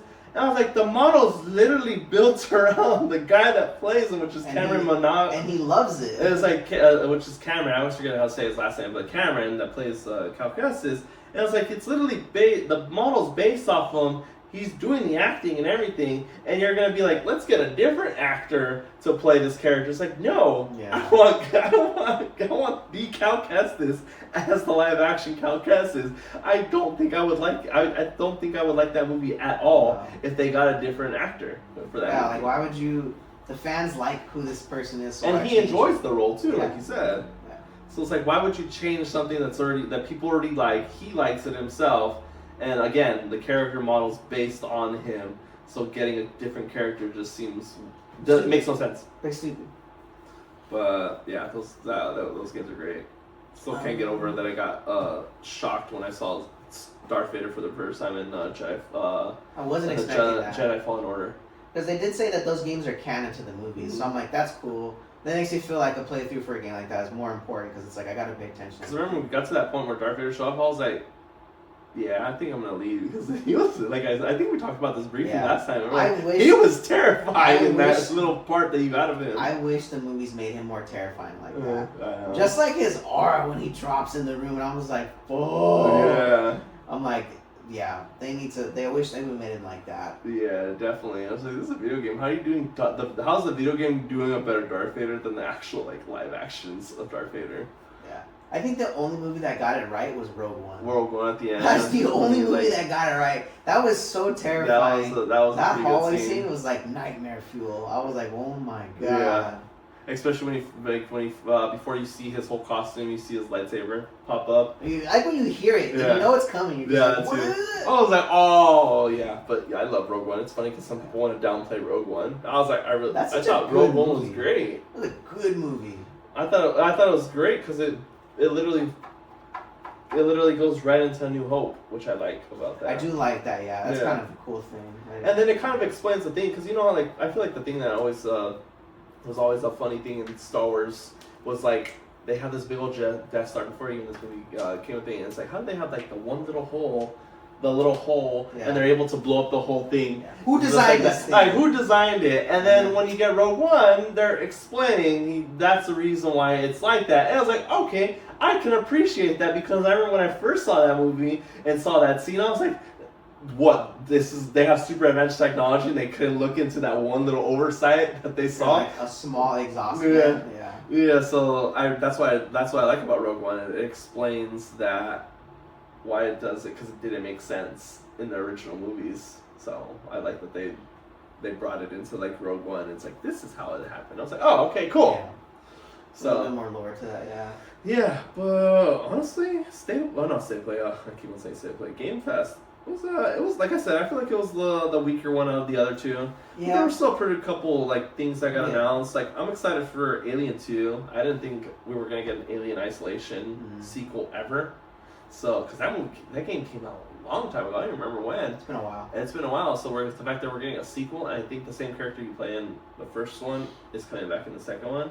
But yeah, I'm definitely excited for that, because I remember that game always used to keep me unsettled, because I'm like, there's a xenomorph hunting me. Because in the movies, you watch the movies, you're just like, they're getting wrecked by the xenomorph. Yeah. Now they're hunting you. The xenomorph's practically hunting The fact you. that it's a sound-based thing too, like you make noise, it knows where you're at. I'm like, that's and terrifying. And it hides in the vents too, Yeah. and you can sometimes see it going up in the vents because sometimes you'll pass through a vent and you can see the tail sticking out. And I'm like, oh. Yeah, but that game did a really good job making you feel unsettled and trying to like be cautious with your movements, and then just dealing with the one xenomorph in that game.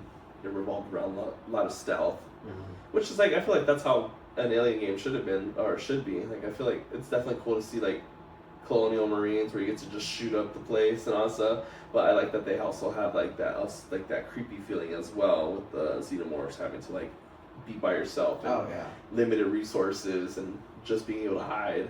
Terrifying. So and also, dude, that game came out a while back ago, and it still looks good to this day, honestly. Yeah. So I'm definitely excited, because that game looked good. I'm definitely excited to see how this one's going to look when it comes out. Probably great. And then I'm definitely excited for me was the Power World's getting a big ass update. It's called the 1.1 trailer, 1.0 trailer that we got, and I'm excited because I played that game a lot, and then I just kind of stopped playing it because I kind of did most of the stuff that was in that game. So it's kind of cool that they are finally getting a full overhaul. Well, also too, they probably weren't putting out as much content for that game because they were too busy getting sued by Game Freak, which I still think is dumb that Game Freak tried to sue them just because of how successful the game was, using like a capture system, and they were called PALs, but they were like, these are just Pokemon. And some of the designs did like Pokemons, but they were still like their own design. I can see the similarities, but it's like they're completely different names. Yeah, different names, and also too, you get to build a base. It's more open world than Power Worlds. And I think they're just upset that they didn't get to capitalize on that. But the fans were already asking for that for years. The things that they put in Power World are things that they've been asking Game Freak to do for years for a Pokemon game. And then a game finally does it, and people are like, oh, I really like this. This is really cool. This is what we've been asking for from Game Freak. And yeah, it made tons of money when it originally came out.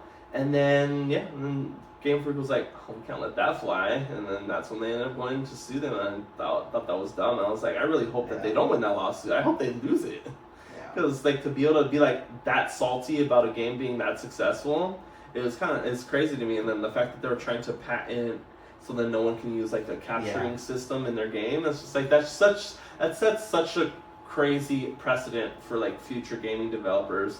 Like any of the big, it's like, oh, you're salty about it, just sue them, and then you can patent whatever you want, so then you can only use that in your games, and if someone else uses it, you can sue them for it. And I was like, that's gonna set a very dangerous precedent for the future of the gaming industry if we were able to just be like, you know what, I don't want you to use this, I want to use it just for my game, I'm gonna sue you, or I'm gonna get it patented so you can't do anything about it. It's just like, I'm like, if anything, why don't they just make a game that's exactly. What? Exactly. Why don't they just be like, okay, that's successful. That's what they want. This is what people want. Let's make it now. Nope. Yeah, which is stupid. It's like, because what is the other creators gonna sue? I'm like, no, like Pokemon has their own thing. Yeah, they're not gonna sue them if they make a game that's not like that the way that their game is. They're gonna be like, okay, cool. Yeah. Because I'm pretty sure the people that made Power World were probably super big Pokemon fans, and they're like, well, we're not getting the game that we want. So let's just make a different game that has like similar inspiration from that, since we're such big Pokemon fans, and make our own thing and make the game that we want to play from them, but they're not giving it to us. So yeah, I feel like if it was the other way around, I feel like they wouldn't care. I know a lot of people are disappointed on that end. They're like, really, like you're gonna be upset about somebody making a game that we've been asking for? Yeah. What's the problem? No, what's the problem? If it's fun and making money, I'm like, cool. I really enjoy that game. It's really fun. They make it sound like Pokemon with guns. They make it sound like they stole the entire idea from them. Which exactly. I'm like, but there's been tons of capturing types of games ever, like that are following. I honestly think it's just the character design. Yeah. It's just the character design that they're pissed about. They could have been completely something different, but the fact that they are more of like a 3-dimensional type of the way it looks, I'm like, I can see why they get upset. Because I feel like there's a lot of capturing games that are like out there, but they're just not as successful. But because this one's successful, using kind of like something that's already been around from like indie developers or like mobile games and all that stuff, they're like, Game Freaks now wants to be salty about it. It's like, but you don't care about all these other games that are making the exact kind of, not exact game, but like similar style game because they have inspiration for Pokemon, but they're not successful studios. You're like, yeah, it doesn't bother us. And then all of a sudden, a successful one comes in, you're just like, oh, we need to get them. And it's just like, cool your jets, Game Freak.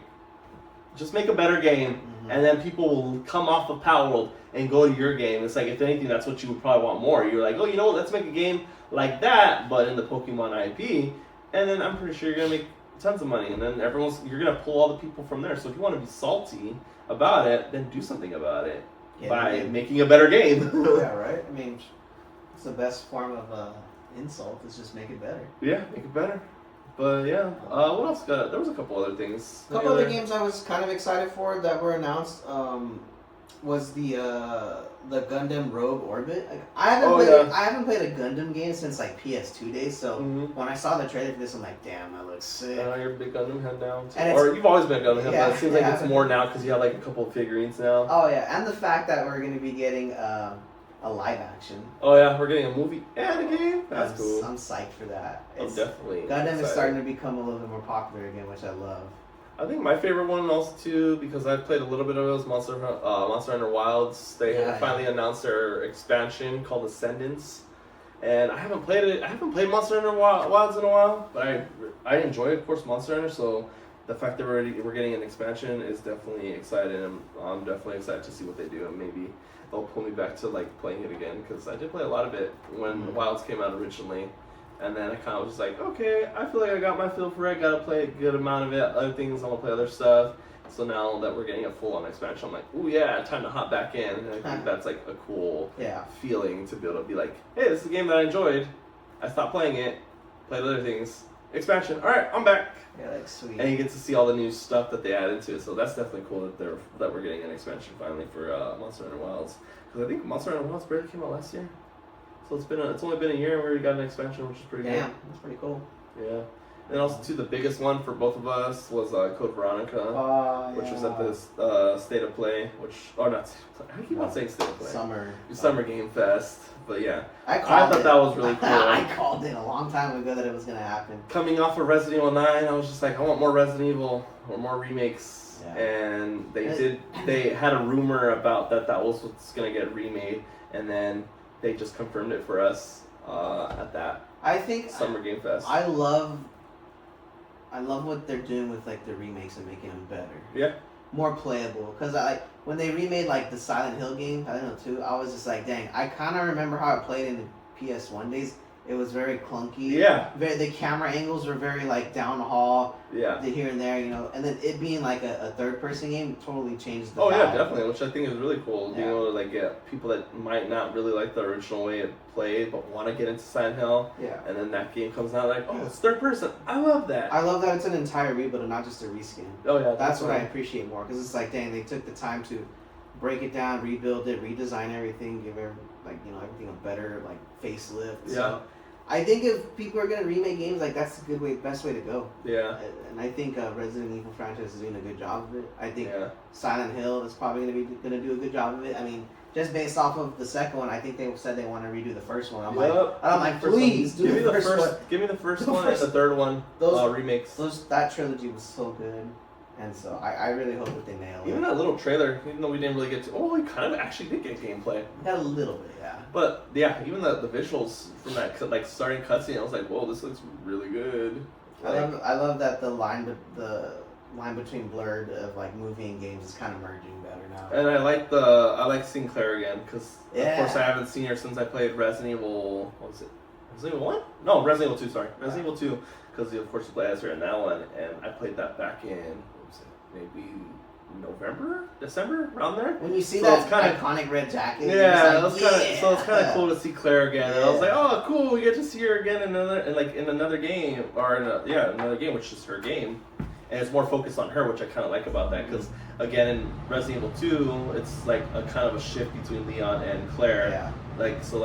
The story's on both of them, not as her as a character. So I definitely feel like, with the way the remake is looking, I feel like they're definitely going to build her character up to be able to stand out on her own. Oh yeah, you know what? And those are probably just being the person that helped out Leon. Yeah, but besides Leon Kennedy, which is everybody's favorite, like Chris and Claire Redfield are my favorite characters. Mm-hmm. I just think that this like iconic duo. Like her brother is like a STARS officer, and he's like the best of the best. And then she's like an activist, but like she still kicks ass. Yeah. I'm just like, that's badass. I think Jill still kicks more ass than her. I want a game that I get to play as Jill again, because I don't think there's any games in the Resident Evil franchise that you get to play as Jill.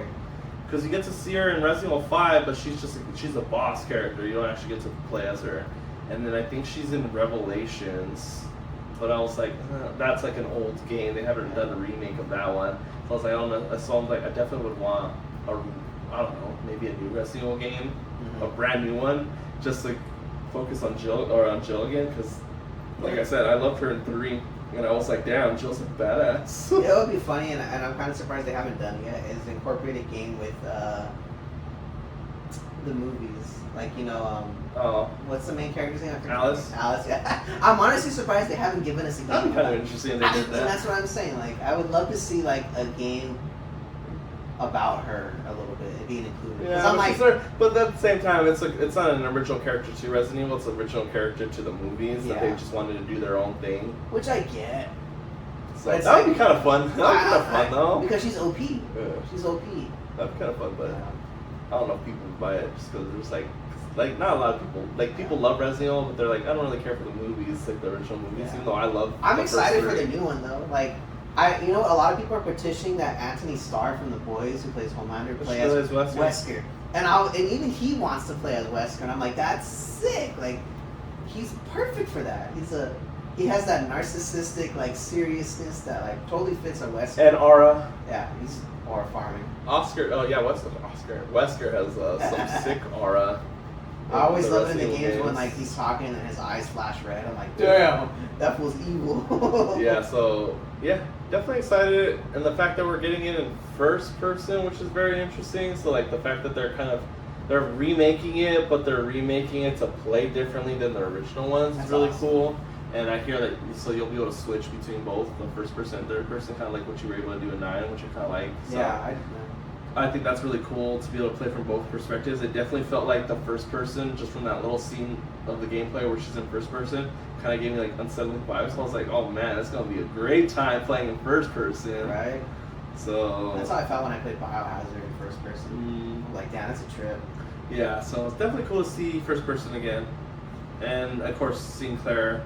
I'm not too familiar with Code Veronica, so I don't really know the story where it's gonna go. I think she ends up on an island or something like that. Yeah. I think that's where she's at in the trailer. I think she's already on the island.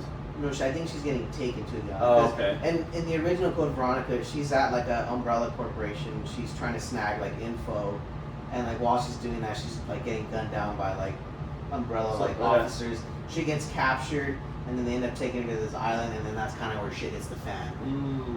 Okay. So she makes like good friends along the way, and especially since it's gonna be like the newer consoles, definitely gonna be able to see like the upgraded visuals for Claire. I'm gonna say now that the bosses in this game are probably like top tier bosses that back in the day would have just seemed like unbeatable. So I'm excited to see what they're gonna look like. Definitely excited for my first experience with that game, especially in the remake. You'll love it. If you go on YouTube and you watch like a playthrough of Code Veronica, you're gonna get a glimpse of what it will be. Obviously, like I know they're gonna change the story. They'll probably change the here and there, but like you'll kind of get an idea of just like how epic it should be, just based off of like what you do, what you fight. The puzzles in that game are pretty intense. Even the guns in that game are pretty awesome too. Like I think my favorite gun in that game from the back when it was on PS2 was a grenade launcher. But it was like a multifunctional grenade launcher. You had like your standard rounds, you had incendiary rounds, your infection rounds, and I can't remember. I think there was like a stun one, like a good utility gun. Kind of I always like the grenade launcher because of course they have it in 2. Do you have it in 2? They do have it in 2 and 3. 3 is probably my favorite grenade launcher though. It's such a good gun. I love a gun that's multifunctional. Especially the mine rounds that you get in 3. I really like those. Because they do a lot of damage. That's a lot of damage. Yeah, that's a lot of damage. So yeah, definitely excited to get that first experience. And of course, me coming off of Resident Evil 9, I'm just like, I want more Resident Evil. So I really hope with this, maybe, hopefully we get like a... You know what, I would like to go back to it. If they remake it as Resident Evil 5, that'd be very interesting if they do remake Resident Evil 5 to be like the standard of what Resident Evil games are now. Because I played a lot of 5 back in the day, and it still had like the tank controls where you're like, you have to stand still, shoot, you can't move and shoot, kind of like what they did in the newer games. So I'm definitely excited to see it play in that way instead of the old way. So definitely excited because I think that's supposedly that might be the one that's coming next, or it might be Resident Evil 0, or I think 1. Yeah. I think we're also on the list of possible full-on remakes. So even Resident Evil, I'm here for it. Really good. I think they're very speculating that Resident Evil 10 might be coming out, not soon, but like it's coming out. Yeah. It will be coming out maybe in a couple years too after all these remakes come out. I'm definitely excited to see where the way 9 ended, where the story goes for like 10. Yet, so don't say nothing to me. Yeah, and I'm definitely excited for the expansion because they still have some expansions that they want to do for 9. Nice. I think they want to do 2 maybe because they did do a little update recently called like Leon Must Die. And it's pretty much like a mini game where you pretty much just fight waves of zombies in different areas of the game. That's cool. So it's kind of cool. I haven't played it yet. I should probably play it. Maybe get a little taste for it on the stream because it was a free update. So cool. Maybe I'll play that to make me go back to Resident Evil 9. And yeah, I'm excited. And then there's a couple other games for the Summerfest one that I don't know too much about, but I am excited. Like obviously like the 1666 one. Like, oh yeah. I'm excited to see like. It's a brand new IP, don't know anything about it. I love the time setting it's in. It looks like it's kind of during like the Salem witch trials where like obviously like witchcraft is prohibited, so and I think you said it was by the co-creators. Yeah, co-creators of Assassin's Creed. So I mean I really like the first 2, so if we're getting that old timey feel of Assassin's Creed in this game, I'm here for it. Yeah. I would be excited for that. Because even I think they did do a gameplay trailer for that game as well. And I was like, it looks pretty good. From like the little bits that I saw of it. I don't know, it's been a while since one's come out, but like Star Wars Galactic Racer, that looks cool. The last racing game I played for any type of Star Wars game was like a PS2 one. And it was back when it was like they had like big heads and like smaller racers. I forgot what it's called. I'm gonna look it up. I think I know what you're talking about, but yeah, I don't remember the name. But that game was so sick. That game was sick. And then the other one I'm really stoked for is Crossfire. Oh yeah. That's the one I was like, I didn't know anything of that game. Didn't even know it was being announced, but graphically speaking and just like the story, it looks like they're kind of telling. Looks pretty damn intense. Kind of looks like two operators from different sets of kind of are gonna battle against each other, but then they have to work together because something else is happening. And I'm like, what the hell is that something else? Because it looks like an alien or something. But I like how he came out cloaked, like almost like Metal Gear Solid. I was like, the badass, like that looks tight. Definitely excited. Also, I didn't play it, but I know they're getting an expansion for the new Doom, the Dark Ages, getting a full-on expansion. I've never been a Doom. I feel like that's just up your alley. It's just carnage. I know. And rampage, like having the cool bullet guns and being able to finish. It's just Gears 4 in first person. I know. I don't know. To me, like I like the Doom franchise is cool, but it's just not my cup of tea. Like. I don't know. The story is cool too. Like I understand like what it is about, but I'm just kind of like. That's just right up. It's right up your alley. I don't believe you. I know. I played it and I was kind of like about it. It's like Wolfenstein. That's another game I want to love, but like I just don't care for it. I love the era it's set in. It's kind of set in that like Nazi regime era, and you're like a soldier trying to like stop all that. Mm-hmm. I'm like, that's a cool idea, but playing it, I was just kind of like. Yeah, I never played Wolfenstein. Yeah, it's very gory and graphic. My cousin played it, so that's the only thing I like about it. It's saving grace is that it's gory and graphic. But other than that, I'm just kind of like, this kind of fell short for me. Like as far as the story goes, like I wanted more. Do more. Anything else for Summer Game Fest? 007. I was getting like some expansion. I don't. The game just came out. There's an expansion coming out for it now. Maybe not. Okay, maybe not. I'm excited for that. Maybe I'll play it eventually, but I definitely would want to play. I kind of definitely want to play the 007 First Light game. The gameplay looks intense. I was like, whoa! It feels kind of cool that I get to be part of a James Bond movie. Yeah, I can't. And a young James Bond. The last time I played any type of James Bond game was GoldenEye on N64, dude. And nothing beats that menu soundtrack. Oh yeah, of course. It would be so cool if they incorporated that in the new 007. Oh, they probably did. They're probably definitely. There's probably Easter egg. Oh, hell yeah. But yeah, I think that's pretty. I think that's it for that. We can jump into Pretty the much the Xbox Summer one. Game Fest, yeah. But yeah, like I said, there were some definitely cool things, but like I said, Summer Game Fest seemed a little bit more lacking, underwhelming compared to the other two.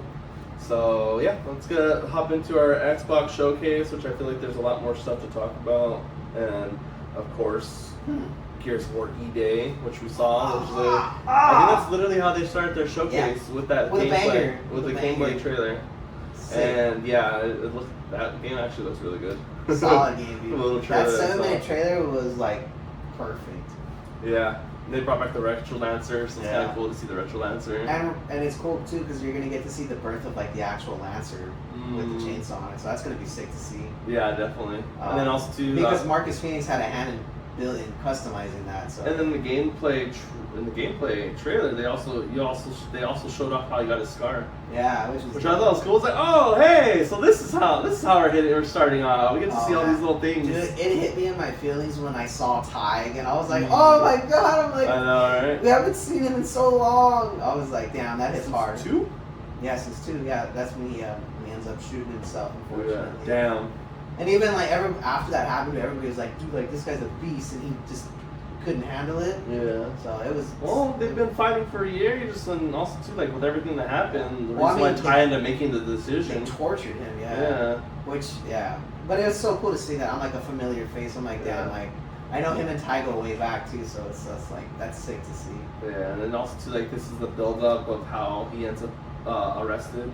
Yeah. Of course, you start the first game, and he's already been in the jail cell for a long time. And then, like, this game is going to be based, a lot of it's going to be, like, Marcus and Dom becoming, like, best friends. Because originally, like, in the books, Marcus is best friends with Dom's brother. And then Dom was just kind of there. But when Dom's brother dies in the war, just before it ends, that's when him and Marcus are kind of like estranged. Like they're friends, but they're not best friends yet. So like we're gonna get to see like kind of the development. Instead of the normal dynamic, you see them in like 1, 2. Yeah, because they both loved Dom's brother. Yeah, it's just like that's sick. Like it's kind of like so you get. And it's unfortunate too because it's just like Dom loses everything in that game. Like first it starts with his brother, then it's his kids, then it's his wife, and I'm just like fuck. Yeah, like, damn. And it makes sense. He's been through the ringer. Yeah, and it totally makes sense why he sacrificed himself in the third one. Once you find out all that stuff, you're just like, damn. But it's definitely cool to see a different dynamic between them two with these ones because, like you said, they're not really like close yet. Yeah. So that's definitely cool. So then, like, it has that familiarity, but it feels different at the same time. Yeah, and I do like how they got their own squad, Bravo Squad. I'm like sick. Like they're not going Delta Squad because Delta Squad is OG. I wonder which Carmine's gonna be in this one. I know. I don't. Kenny of all Gears of War. I really hope we don't even get one. Honestly, like I feel like the Carmine saga should just belong to 1, 2, and 3. You can't have a Gears game without Carmine.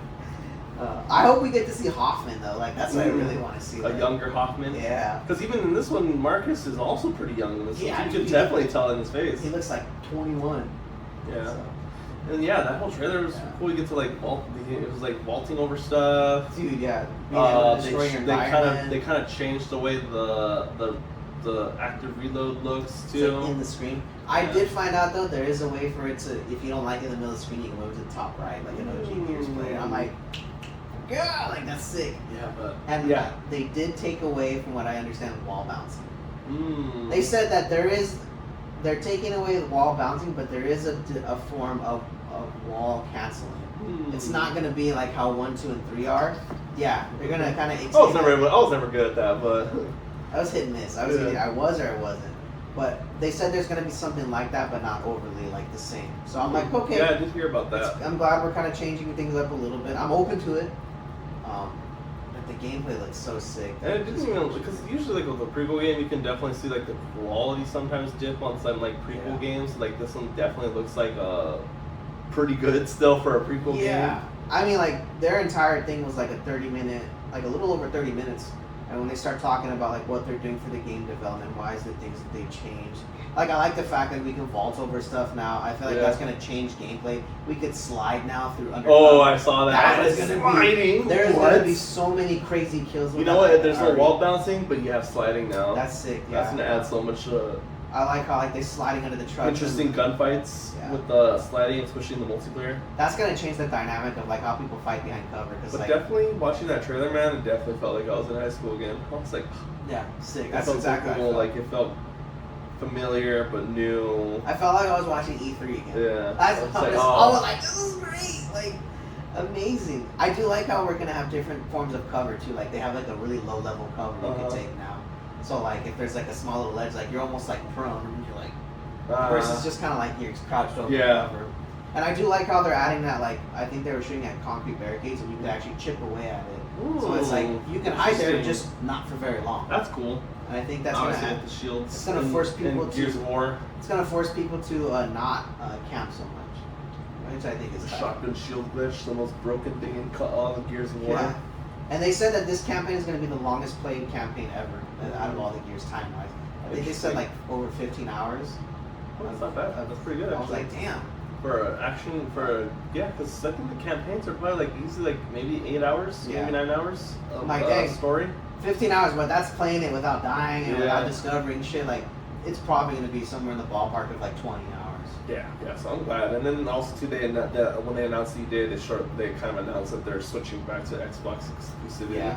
They which I said that think that is was great. they said that was a last minute decision before they even. Yeah, because I started think it. E-Day was originally set to come out on PlayStation, Yeah. and then they made that last minute decision to switch it, be like, we're just gonna do Xbox exclusivity. I was like, that's perfect. I love that. Like the console wars are back. Add that competition again to be like, Yeah. hey, this game looks good, but you're not going to get a PlayStation. Yeah. Like, I like that, because I then do they too. might step them out of their company. Because I feel like when you have so many games that are just like, oh, it's going to come to PlayStation eventually, there's no reason for competition. Because it's like, oh, that game looks good, we're just going to get it on our side. We don't have to make a good game. Yeah. We're just going to get that on our side, too. And I think with the competitiveness, it is gonna create a better market for games to be better than the next one. Yeah. Versus it being kind of stagnant. It's like, well, Definitely. it's coming to all platforms. Who cares if it's good or not? Definitely feels like there's that competitiveness again between the rivalry two. is The back. I know the rivalry is slightly back. Yeah. And honestly, the more I see about like the CEO and the things that have been changing and stuff, I was like, you know what? I'm for her. Congrats to you, She's man. done way more than she has in the past like 6 months, and that other dude did it for like years. So I'm like, honestly, and then like her making the Game Pass cheaper, even though it's not as cheap as it used to be, but it's still Hey, something is cheaper better than nothing. I know. Yeah. Can't get it all. And just like her taking out the AI co-pilot thing that was supposed to like help you. It was like AI that's supposed to like can play your game or like help you like learn like tips and tricks for like different games while you're playing it. That she decided that that's like gonna be a feature on the Xbox screen anymore, which I think is cool. Yeah, and it's funny because she comes from a background of AI, Mhm. so I honestly thought like she was gonna kind of go like full steam ahead with I that. think because but- she's coming from AI, she kind of already knows like the downsides and like she's seen it from like both sides. So she's like, you know what, let's do things differently here because I've been part of an AI, so she knows like possibly like the negative outcomes that come with AI and wanting to give that power back to people. So yeah, I think them starting off with the Gears of War E-Day was like perfect. Because Didn't they have their own showcase? Yeah. It was just an E-Day showcase, and then they had the Xbox showcase after that. Yeah. So that's definitely cool. They're definitely. It was like over 30 minutes. They of definitely content. have their faith in this game if they're willing to make a whole showcase just for E-Day. Yeah. I mean, just based off of what we saw, I was like, I'm sold. Like, I already bought the collector's edition. Too. I know, I saw that, and when you said you bought it on Steam, I was like, why the hell are you buying it on Steam? But no, when you said you bought it, I was like, he doesn't have an Xbox, or is he going to get an Xbox or something like that? And then I saw the message again, and it says, oh, I got it on Steam. It's like, why the hell is he getting it on Steam? You don't have a PC. I'm like, I have to build it. But then I was like, October. this gives him more reason to build towards his PC, because he's kind of just been like, it's not, like, I'll get to it eventually, because he doesn't really need it. But now that he has Gears of War pre-ordered on the Steam, he has to get a PC now. Yeah, so Or else that game's just gonna be sitting in your Steam library for I have till October to Yeah. finish it. I mean, I'm only missing a handful of components.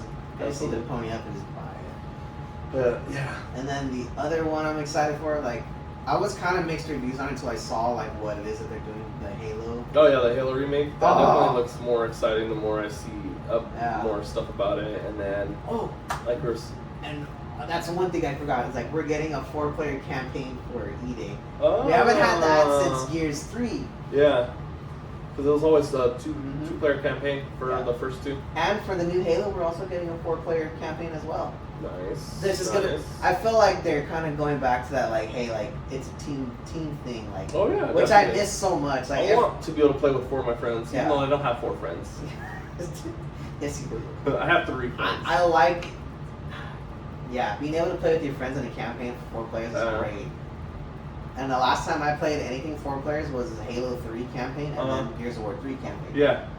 And I just feel like it adds more of like that, like we get to experience this together type of thing. Yeah, I'm definitely excited. That game, like, just from the little bit of gameplay they showed, it just looks so good. Like, the game and everything. I was like, oh. And the fact that we're getting brand new missions. Yeah, we're getting 3 new missions, and I feel like definitely, I do like, I thought it was a little weird. I was like, what are they going to do? And then I kind of thought about it, because literally, when you get into Halo 2, the Prophets are already in power. And I'm just like, what the hell happened? How are the Prophets in power all of a sudden? So I feel like some of those missions, because they did show off like a little bit of a teaser for like the missions, and it showed off the Prophet in that one, because I was like, the Prophets weren't in the first one. No, They didn't get introduced to the second one, so I was like, this is kind of weird to see a Prophet in this one. I was like, what are they doing? I thought it was a different game for a second. And they're like, oh no, you're getting 3 brand new missions. I'm like, oh, you know what I think it's going to be? It's going to be how they came into power and how the Brutes took over, and then the switch up when the Covenant try to start being on their own and being independent before they team up with the UNSC, because they don't do that till 3. Right, but yeah. pretty much they're on because the Arbiter's team and everything is all on their own. Because for the second one, the elites kind of lose the trust Yeah. of the Prophets, and then they switch to the Brutes. Yeah. I mean, the Brutes were always there, except for the first one. Yeah. But like in 2 and 3, like they're more prevalent. Yeah, so I definitely feel like that's what they're going to be doing. It's going to be saying how the Prophets got into power, where the Brutes came from, and all that stuff. So I definitely feel like it's more like a prequel to 2 almost. And then that just tells me, because I think they're planning to, because they were like, if the first one does good, we're going to remake 2, and then we're going to remake 3. They and should. I was like, okay, you know what? Everybody wants them to remake I want it to 3. be successful now, because I want 2. I want Halo 2. Yeah. But not dual wielding, because they took it out in 3. I don't like that they took out my dual wielding in 3. Dual wielding is so fun in It was 2. OP, yeah. Because I think... No, you were able to dual wield in 3? Mm-mm. Yeah. No. Because Was in it? multiplayer, you were able to do it, yeah. I don't remember the campaign. Yeah, you were able to too. I think it was only certain guns, though. Yeah. There were certain guns, yeah, Because but... I think there was only like a couple guns you were able to dual wield, but like I think in Halo 2, I feel like you were able to dual wield more stuff. It was just the SMG, the recharging pistol, and then the Covenant blasters. And Needlers. And Needlers then was in Halo 2. You Dual were- wielding Needlers, I love that. You were still able to do that in 3, though. I think you were able to do dual wielding energy swords in 2 as well. So, I think the difference between 2 and 3 was that, like, in 3 you were able to dual wield different guns at the same time. So, you could do one SMG, one needler. Oh yeah, there you go. That's what the change was. They did do dual wielding, but you had to have the same gun in 3. In 2, you were able to have a plasma pistol and a needler. No. In 2, you were only able to have the same guns. In 3 was when you could choose between 2 different guns. Yeah, I need to replay those. Why did I go back and look that remake? I need to remake them. I need them to remake 2. Because I'm pretty sure I liked the dual wielding in 2. Because I remember that's what was the thing about 3. I was like, I don't really like this too much. Like, it's still good. It's still a good game. But like, I kind of missed the things that were in 2 and that they took out in 3. So I could be wrong. Maybe one of us is wrong. We'll find out later on. Yeah. But yeah, I'm definitely excited getting to get like a prequel to 2. And then also 2, they're bringing back skulls. So like the first skull that they announced was like a third person. You're like, I'm gonna play Master Chief in third person. I was like, I want to play this game even more now. It's so funny. The only other time you were able to play that game in third person was in Halo 3 when you would pick up. Yeah, like, when you pick up the big old miniguns. The minigun or the rocket Yeah. one. That was so cool to see that though. Yeah, so it's like I get to play in first person around the whole game, and I really hope that they don't give you those skulls right out the gate. I really hope they make you try to Find look them. for them in the game. Oh, yeah, in the sure. maps. Because that was my favorite thing about 3 was trying to find all the skulls. I remember we wasted hours trying to find each of the skulls. Oh, okay, now, dude. Well, those are fun. They were like in some obscure spots that were just like, I would have, if we didn't find a video about this, we would have probably never figured Which it is out. insane to me how some of these people even find those things. Yeah. I'm just like, dude, you must waste hours of time. Yeah, just exploring every nook and cranny. I can't do that. I can explore, but I can't explore for 2 hours in the same area. I get frustrated. Yeah, be like, I'm ready to go shoot some things. Let me switch over to the next area. So yeah, I'm definitely. This game is looking good. I think that game is still. coming to PlayStation though. I think they were still letting that one switch to the PlayStation because they already did the. Interesting. Yeah, I think it's the one because they already did Gears on PlayStation, so it's one of their other games. So I think that one. It's still because I think in the logo when they do the Halo remake thing, I think it still says coming to PlayStation. So I really hope, it'd be really cool to at least get the Halo on PlayStation. But I'm kind of glad that E-Day is only for Xbox. And of course, I was like, oh man, I need to get Xbox. I'm like, oh no, that's the beauty of Steam. That even though it's coming out on Xbox, like they still have that partnership with PC, so you're still gonna get majority of these games on. Which is crazy. Why I don't PC. I understand why PlayStation doesn't do it. They'll do it, but it's usually like years after the game's been out. Oh yeah. I'm just like, I kind of. I missed my game Bloodborne. Bloodborne was a great PlayStation exclusive, and they never brought it to PC. And I don't know why. That game was so good. It's to hold on to it so that you buy it in PlayStation to buy it for them. Yeah, but I want a remake. No, that game is so old. I want a remake of that. I understand it. But they've just been holding it down on the shelf. We're just like, yeah, we know you want it, or a Bloodborne 2, but we're just gonna keep it on the shelves, and maybe it'll come eventually. It's just a way of gatekeeping the games that they create for their system. Like, if you want to play it, you gotta buy a PlayStation. Yeah, I know, but the fact is that they haven't even remade Bloodborne, like, for the system. I'm not saying, don't hold it as an exclusive, but the fact that we haven't gotten a remake. Maybe they're saving it for the next gen console. I don't know. That was just kind of dumb. I feel like we're in the next gen of consoles, but then they always say, this is going to be the next step up. Like the hardware we have now in our PlayStation 5s and Xbox Series X can't hold up, so we have to get a new console. It's like, I don't think so. I don't know. I think that's just like a weird cop-out to say like you need to get the newer console. I'm sure it is, yeah. There's no way that these two consoles are already outdated. There's no way that these systems are already outdated, because I feel like we're just getting to that point where we're getting like those PS5 games only, Xbox Series X like types of games. Because for the longest games, for like the first early cycle of these consoles, a lot of the big games are still coming out on PS4. Yeah, that's true. So I feel like a lot of games that could have been more exciting and whatever, kind of got held back because they had to make a port for PlayStation. Didn't they just recently announce that they're going to stop doing that or something like that? I think so. I really hope so. I want just PS5 games, so then we can get just development on PS5. Because when they do development, they have to try to focus. They have to kind of limit the PS5 version of it, because they still have to merge it into the PS4. It's like just let the PS4 down. Like, I know a lot of people still have a PS4, but like, can we get to next gen? Like, I feel like we're still like in that weird middle ground where there's a lot of big games, but they still come out for PS4. It's just like, I just want to get to the point where we're getting just next gen games that are just meant for the PS5, that are just meant for the Xbox Series X. Because I feel like they're like I said, I feel like they're getting holding back. us back, basically. It's holding gaming back. I feel like having to support it on PS4 as well.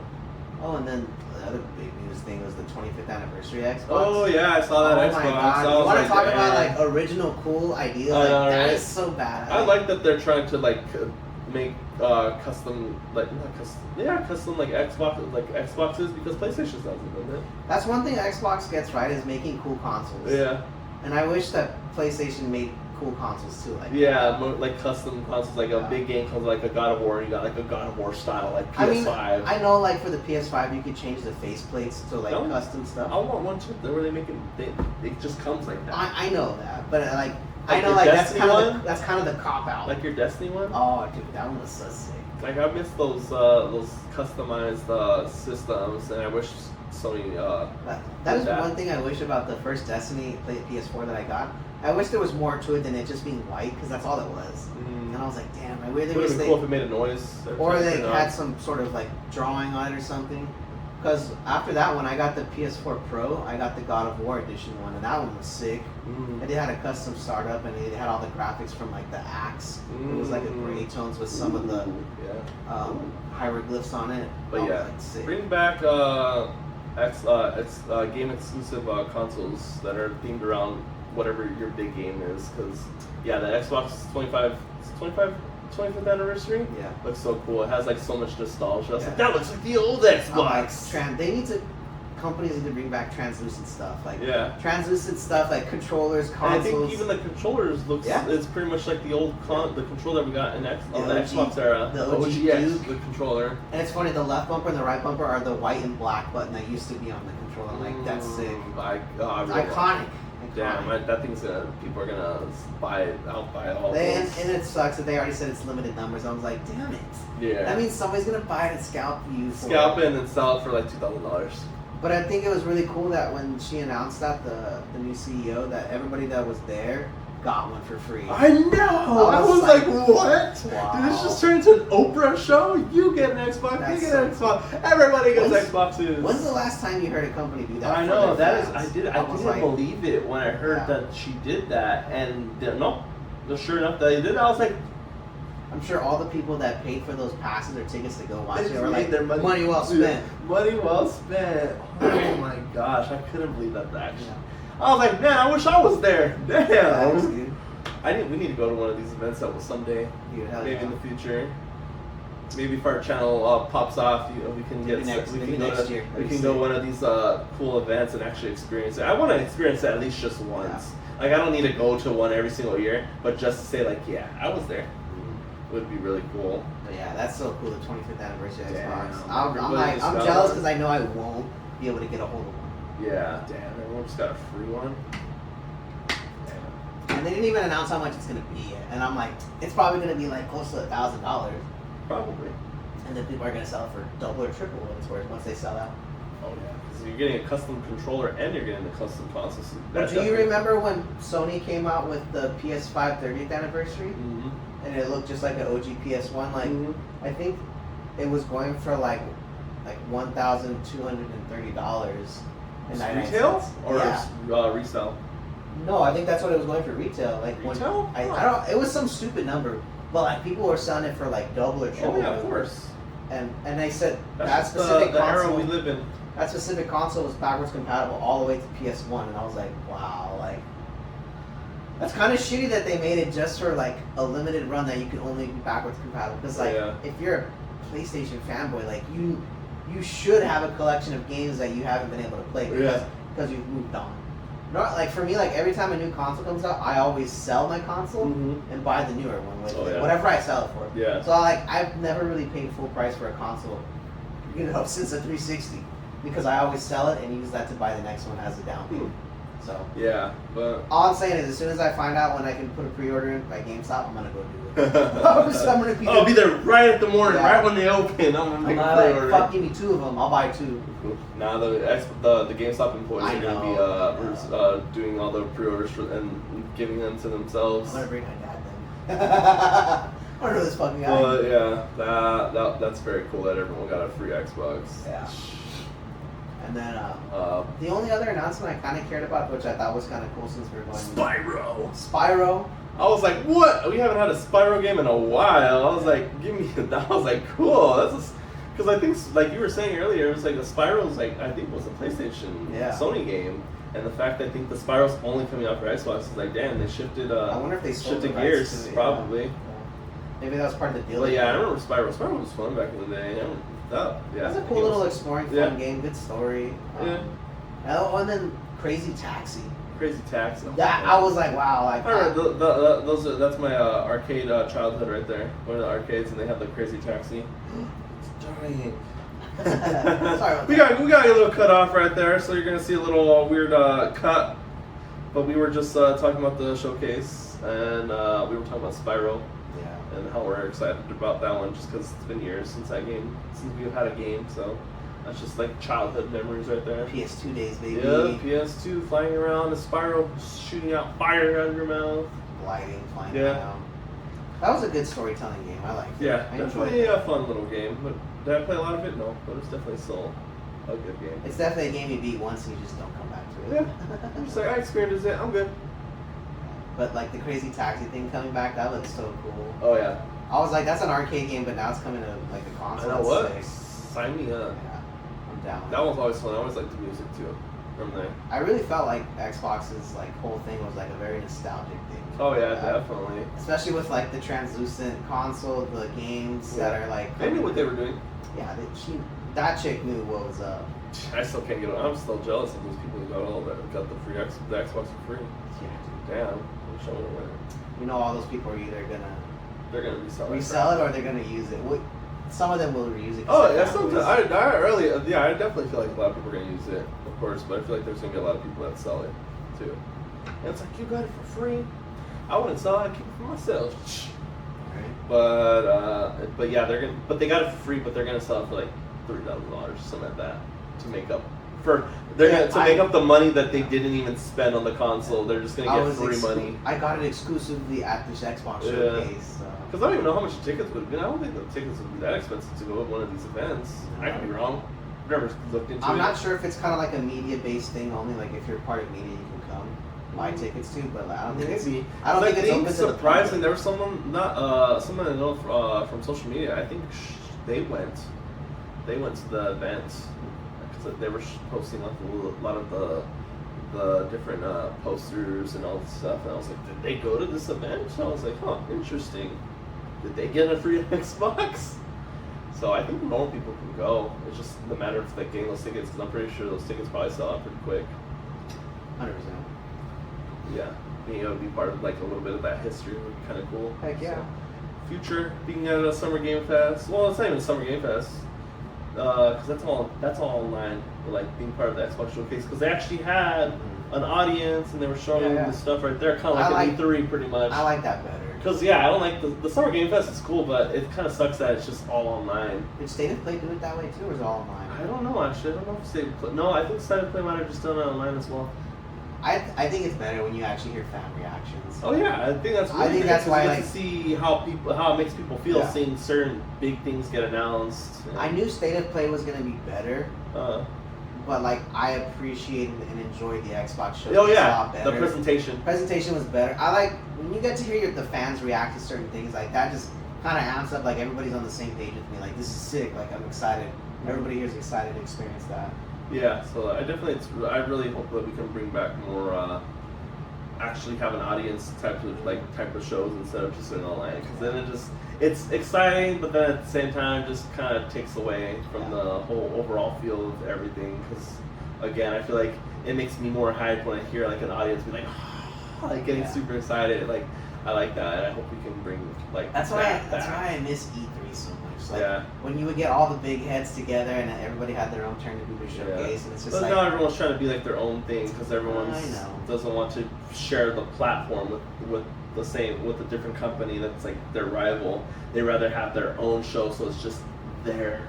They're not getting showcased overshadowed by another company. But that's the point of it being like a rivalry thing, exactly. Like Xbox versus PlayStation versus Nintendo. Like that's the whole point. Like everybody has their own showcases, and it's like you're gonna get fans on all ends. Like, like there's fans like us where we appreciate everything. Yeah, exactly. Like you and I have both owned pretty much every console on all platforms for a long time. And play a lot of array of PlayStation games, way of Xbox games, of course. And Nintendo. It's not like I'm trying to say which one's better, but people, of course, will be like, I'm a gamer. There's a war! I'm a gamer. I'll play whatever's fun. I'm a gamer first. Like, I will say, like, when I play Nintendo games, it's usually like I'll play like with my family on those. Like from Mario Kart Brawl, you know, Mario Party. Like the game was good. To me, like a Nintendo console is mainly like geared towards family stuff. So like every year, like during like what is it, Thanksgiving, Christmas, and New Year's, like when I'm out with my family, like, we always bust out the Wii and we play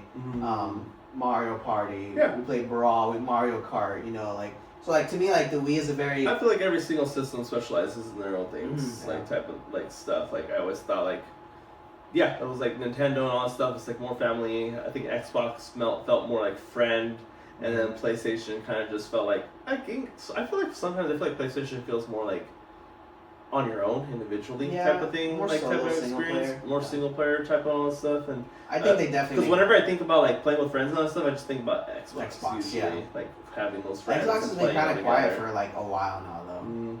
So if the game's good and it does a good presentation or there's a good trailer for it, I'm gonna play it. I'm not gonna be like, oh, it's for Xbox. Hell no. Just get me away from that. I only play PlayStation games. And like the beauty of like today's society is like when a game comes out and you're like unsure if you want to play it, just go on YouTube and watch somebody play it. And if it's something you want to play, watch us. Watch us if you want to know what a game's gonna be good or not. Yeah, because before there wasn't really anything like that, like back in like 2012. Because if we have a lot of these big games coming out soon, yeah, we're probably going to have to try to up our streaming game to be able to play all these games so people could see them and witness them, especially if people are skeptical and like, I don't know if that game's going to be good, and then you come watch our channel and be like, oh, alright, I'm getting a little vibe for it, I enjoy it, I'll probably pick it up. I mean, like, these next 6 months of games coming out is going to be insane. Mm-hmm. And then, like, the start of the new year in 2027, like, who knows when those games will come out, but, like, next year already looks stacked. Yeah. So I feel like it's a great time to be a gamer right now.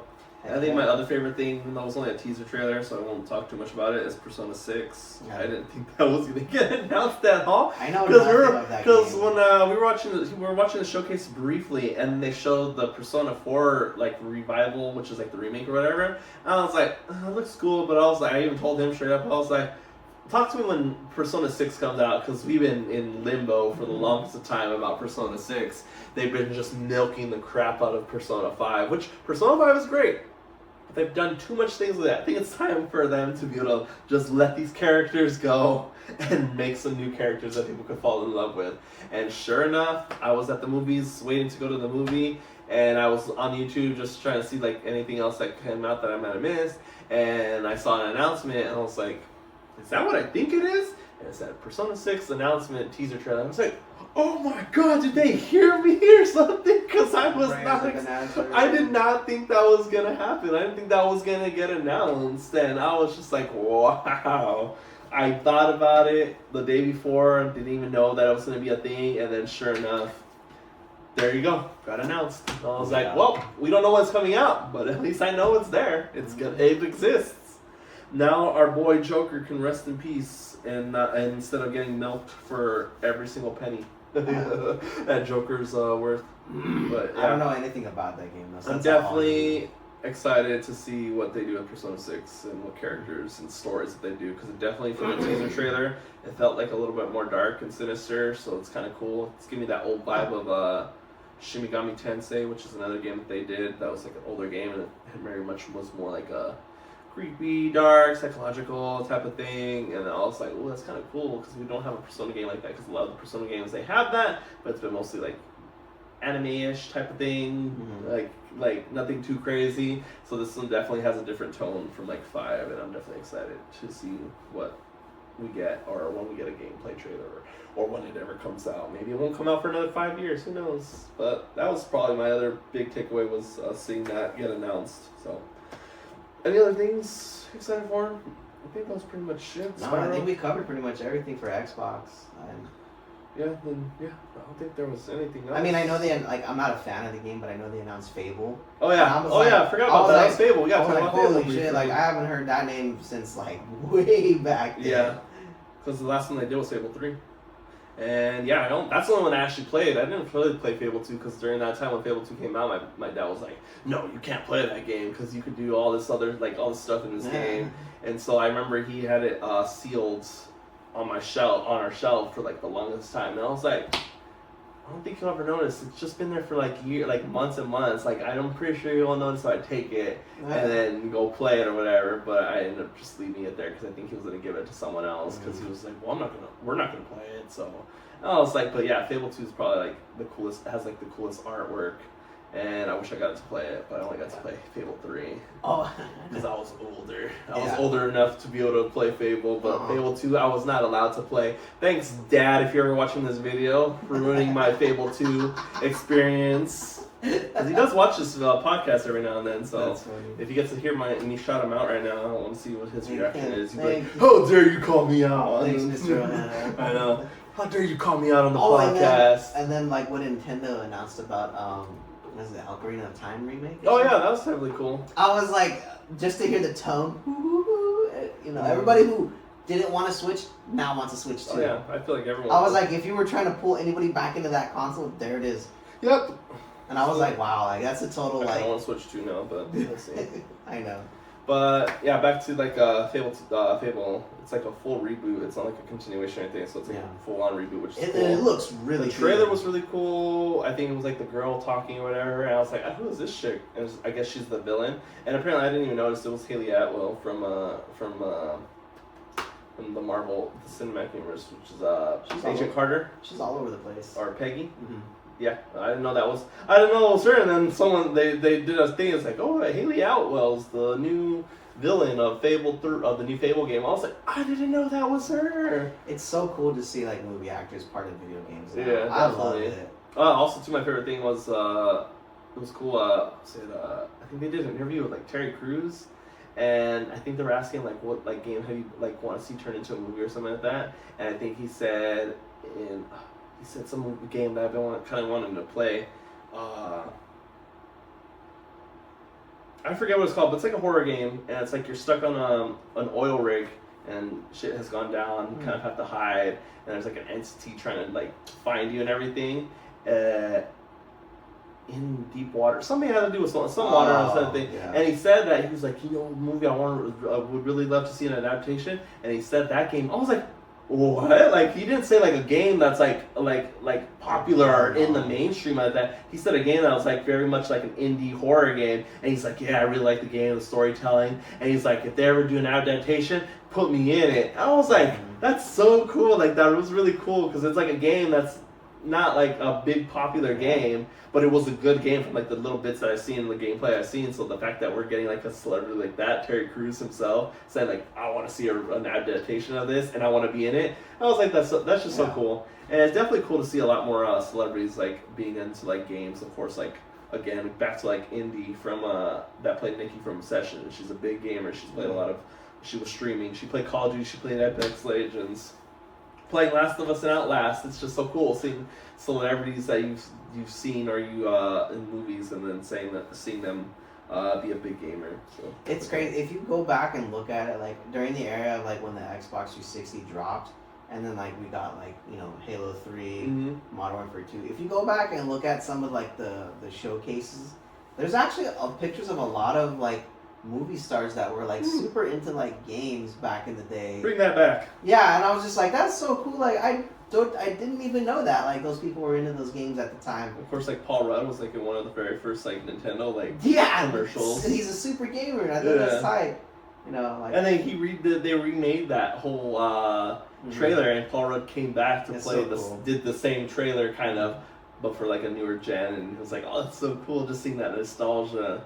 Oh, yeah. And I would have never thought that Paul Rudd. I didn't even know that Paul Rudd was in that old Nintendo ad. I was like, oh wow, I really like Paul Rudd. I did not know he was in that old Nintendo ad. That's one thing Xbox used to get right was advertisement. They used to advertise games so well. Yeah, you used to see a lot of games advertised on TV in general, like your own cable and all stuff. You don't really see too many games get advertised on there. And the reason being is most TV now is privatized, so it's like the ads you see are specific to only that. Or kind of generic ads. There's not like anything unique to any of these ads, which I kind of miss. It's like if you're gonna give me ads, at least give me kind of unique ads. Like I don't want to have to just look at a basic ass ad. Like give me something that's kind of unique. So then I'm just like, okay, cool. That was like just a cool ad. It was like for whatever it is. Yeah. But it'd definitely be cool. Or also too if they did ads that revolve around the person that's watching. So like you know how I can kind of tell like when on these subscriptions what do you like to watch and things that you like. Yeah. I kind of wish they kind of like adhered those advertisements towards like things selective that you like. Yeah, that'd be really cool because I was like at least I'm getting ads. I still don't like it, but at least I'm getting ads that I'm interested in instead of like I'm watching a horror movie and then an ad pops up and it's for like Tide or something. That was like, why are you giving me a Tide trailer? I'm like, I don't give a crap about Tide. Give me something because I'm watching a horror movie, something related in that specific genre. Maybe another horror movie I've never heard of or something. I don't know. I feel like privatized ads would be kind of cool instead of getting basic ass ads. True. But yeah, that's pretty much our take. I totally forgot that they had a Nintendo showcase. Maybe we'll cover it. Nothing really good came out from it that I care about too much. I don't even know. I was like, look at Mario Kart wasn't announced, the Brawl wasn't announced. That would be crazy if they did a Super Smash Bros. Everyone would buy. You want everyone to buy a Switch 2? Just announce a Super Smash Brothers. Yeah. Everyone's buying a Switch 2 literally the next day. I mean, some new Mario World game. Something. Yeah. None of those got announced, so like I didn't really care about Nintendo's announcements because like. That's one thing about Nintendo. Cool that we're getting Ocarina of Time, though. Yeah, I think that's the only big thing. I think that's one thing Nintendo falls short on is like having like big name titles. They do have big name titles, but it's very limited. And when they do announce those, then Nintendo becomes relevant again. Yeah. But until they announce those, Nintendo really doesn't really stay That's relevant. crazy. We haven't had like a big Mario game because I think the last big one was Mario Odyssey. Yeah, 2? Yeah. Oh no, they only have one. Mario Odyssey one. I thought it was Mario Odyssey 2. No. They didn't make a second one. Well, when they But yeah, we haven't had like a big like 3D platformer that's like to that standard in Odyssey in a while actually from Nintendo. The only thing But big about Nintendo's done recently is like the movies, Yeah. Oh, I love the Marvel. which I hope they make a universe out Yeah, of. just make me the whole Nintendo Give universe. me a Brawl, please. Yes, That's all please I want. give me a Brawl. Like, I know we kind of gave some Nintendo some heat, but we be definitely smart. would love a Brawl or just some Nintendo universe and eventually build up towards Brawl. I mean, we have like a third of the characters already, Yeah, so like, so- well, come on, like, you only have to Just do introduce a it. few more, and it would be awesome. We're just giving heat because Be better. Yeah, just be better. That's all. It's not because we want to hate. I'm still a Nintendo. We want fanboy. to give you heat just because of the sake of giving you heat. We want to Yeah. give the heat because we know what they could be or what they could be doing Yeah. that they're not, and we need to we want those things. It's like we want those cool, exciting things to be excited for. It's just right now it's just been lacking. Has been lacking, but Overall, thoroughly excited. September's gonna be a busy year for games. And then of course November, of course GTA. Oh We'll my keep God. on bringing that up every single I was time. like, everybody's GTA. gonna be in home playing that. Yeah, everyone's calling out that day. No one's going to work. They should just, you know what, at this point, they should just make a GTA day, so when the game comes out, they just make it a national holiday, where they just give everyone time off for that Like, day. everybody's off today. Yeah, everybody's off today, because, yeah, a lot of people are not going to be showing up to work on that day that GTA drops, so, yeah, definitely excited. That's pretty much our take on everything, from movies to showcases. Definitely been, like I said, it's been a jam-packed year for movies and games. Heck yeah. And it's so cool to see that, because I feel like you get those hidden, like, little good stuff here and there from both categories of media, like, once in a great while. But the fact that it's just been a endless roller coaster of just bangers from It's the been a video really- game side and then the movie side. It's I think, a like, good time. this Feels whole like I'm a kid again. Yeah, that's exactly how I feel. Like, I feel like this year for like movies and games has been amazing. Yeah, definitely. I don't know why, but it just is. I know. And I'm not going to question why. I'm not gonna question it. It's like, I'm just gonna enjoy it. I'm here for the ride. I know, I'm here for the ride. And again, I'm excited Yeah. for Supergirl, and we're definitely going to be talking about it. We're probably going to give our little thoughts about how the DC has been going. I wanted to do well so we didn't get a proper DC universe. That's what I really want. Well, I they want have to a DC establish. universe. Huh? They already have a DC universe. It's just they have to build it up because it's still in the start. It's I still know. in its starting blocks. I say DC universe, I mean like for the movies though. Yeah. Like James Gunn's doing. like one current one that like is the only one that matters because he needs to save it. Yeah. I just want a proper But- universe. Like I said, we already have Supergirl, Lantern's coming out this year, and then we have Clayface. So we already have 3 projects that are part of that universe for this year. And then of course you already have Man of Tomorrow, which is the sequel to Superman. And they've already next been year. set drops of the pics. Yeah, I'm of like, Lex course. Luthor's suit looks sick. Yep, Lex Luthor's costume looks great. I love it. I thought it was fake for a second, and then it was like, no, it was from the actual James Gunn posting it. And I was like, oh, that design looks That's so cool good. when a director drops like leaked stuff Yeah. like that. I'm like, that's tight. Yeah, that's You a can tell sick- he wants you to be excited for his Yeah. movie to come out. But yeah, I'm definitely excited for that new suit, and then yeah, so it's like we already have like 4 projects coming out from the DCU. But yeah, I can see what you mean, like more like having like, of course, your Batman, your Wonder Woman, your Flash, Staple characters. Martian Manhunter. It would be kind of cool to finally get like an actual proper Martian Manhunter movie. It would be really cool. And yeah, definitely an exciting time, and I'm excited to see. Yeah, I'm pretty sure that's not the last of the announcements that we're gonna hear. Probably gonna get announced a bunch of other stuff as you get closer to the end of the year. Because of course you have like the big old Game Awards. It's usually in December, and they usually drop a lot of information as well for like games and stuff for the next following year. So Oh yeah. Usually it's a lot of release dates. we're eating and then- good, and we're probably gonna be eating it good again next year. So Oh yeah. yeah, that's pretty much our podcast for today. It's episode 15. 5 more episodes away from 20, which is crazy. A dub. I know it's a dub. Got some good like traction with the views and everything. And yeah, we're just gonna keep on going. I don't know what we're gonna do with something special for 20, or maybe we'll just hold off and try to just wait till we get to like a higher milestone.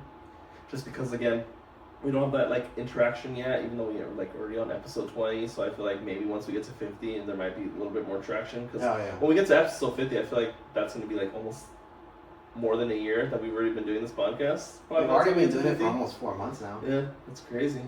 And we're only on episode 15. So what? Another 4 months. We'll be on 30. We'll be on 30. And then another 4 months after that. Yeah, probably like a year or so that we'll be on like episode 50. I feel like it might be a different story to tell when we get to like the 50.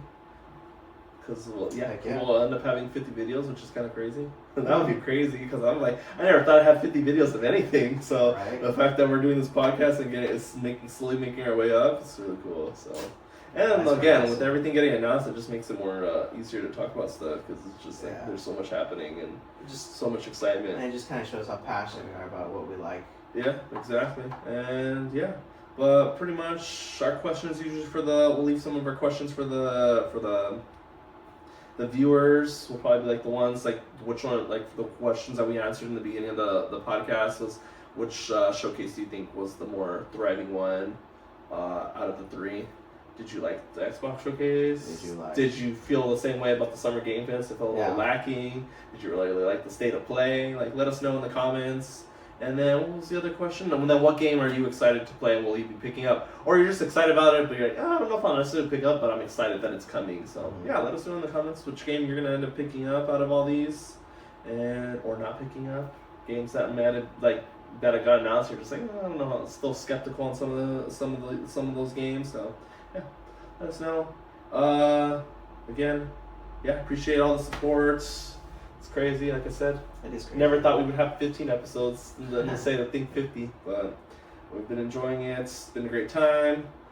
We appreciate you guys. Yeah, appreciate it all. And that's pretty much us for today. Stay silent, stay lethal, and we'll see you in the next podcast.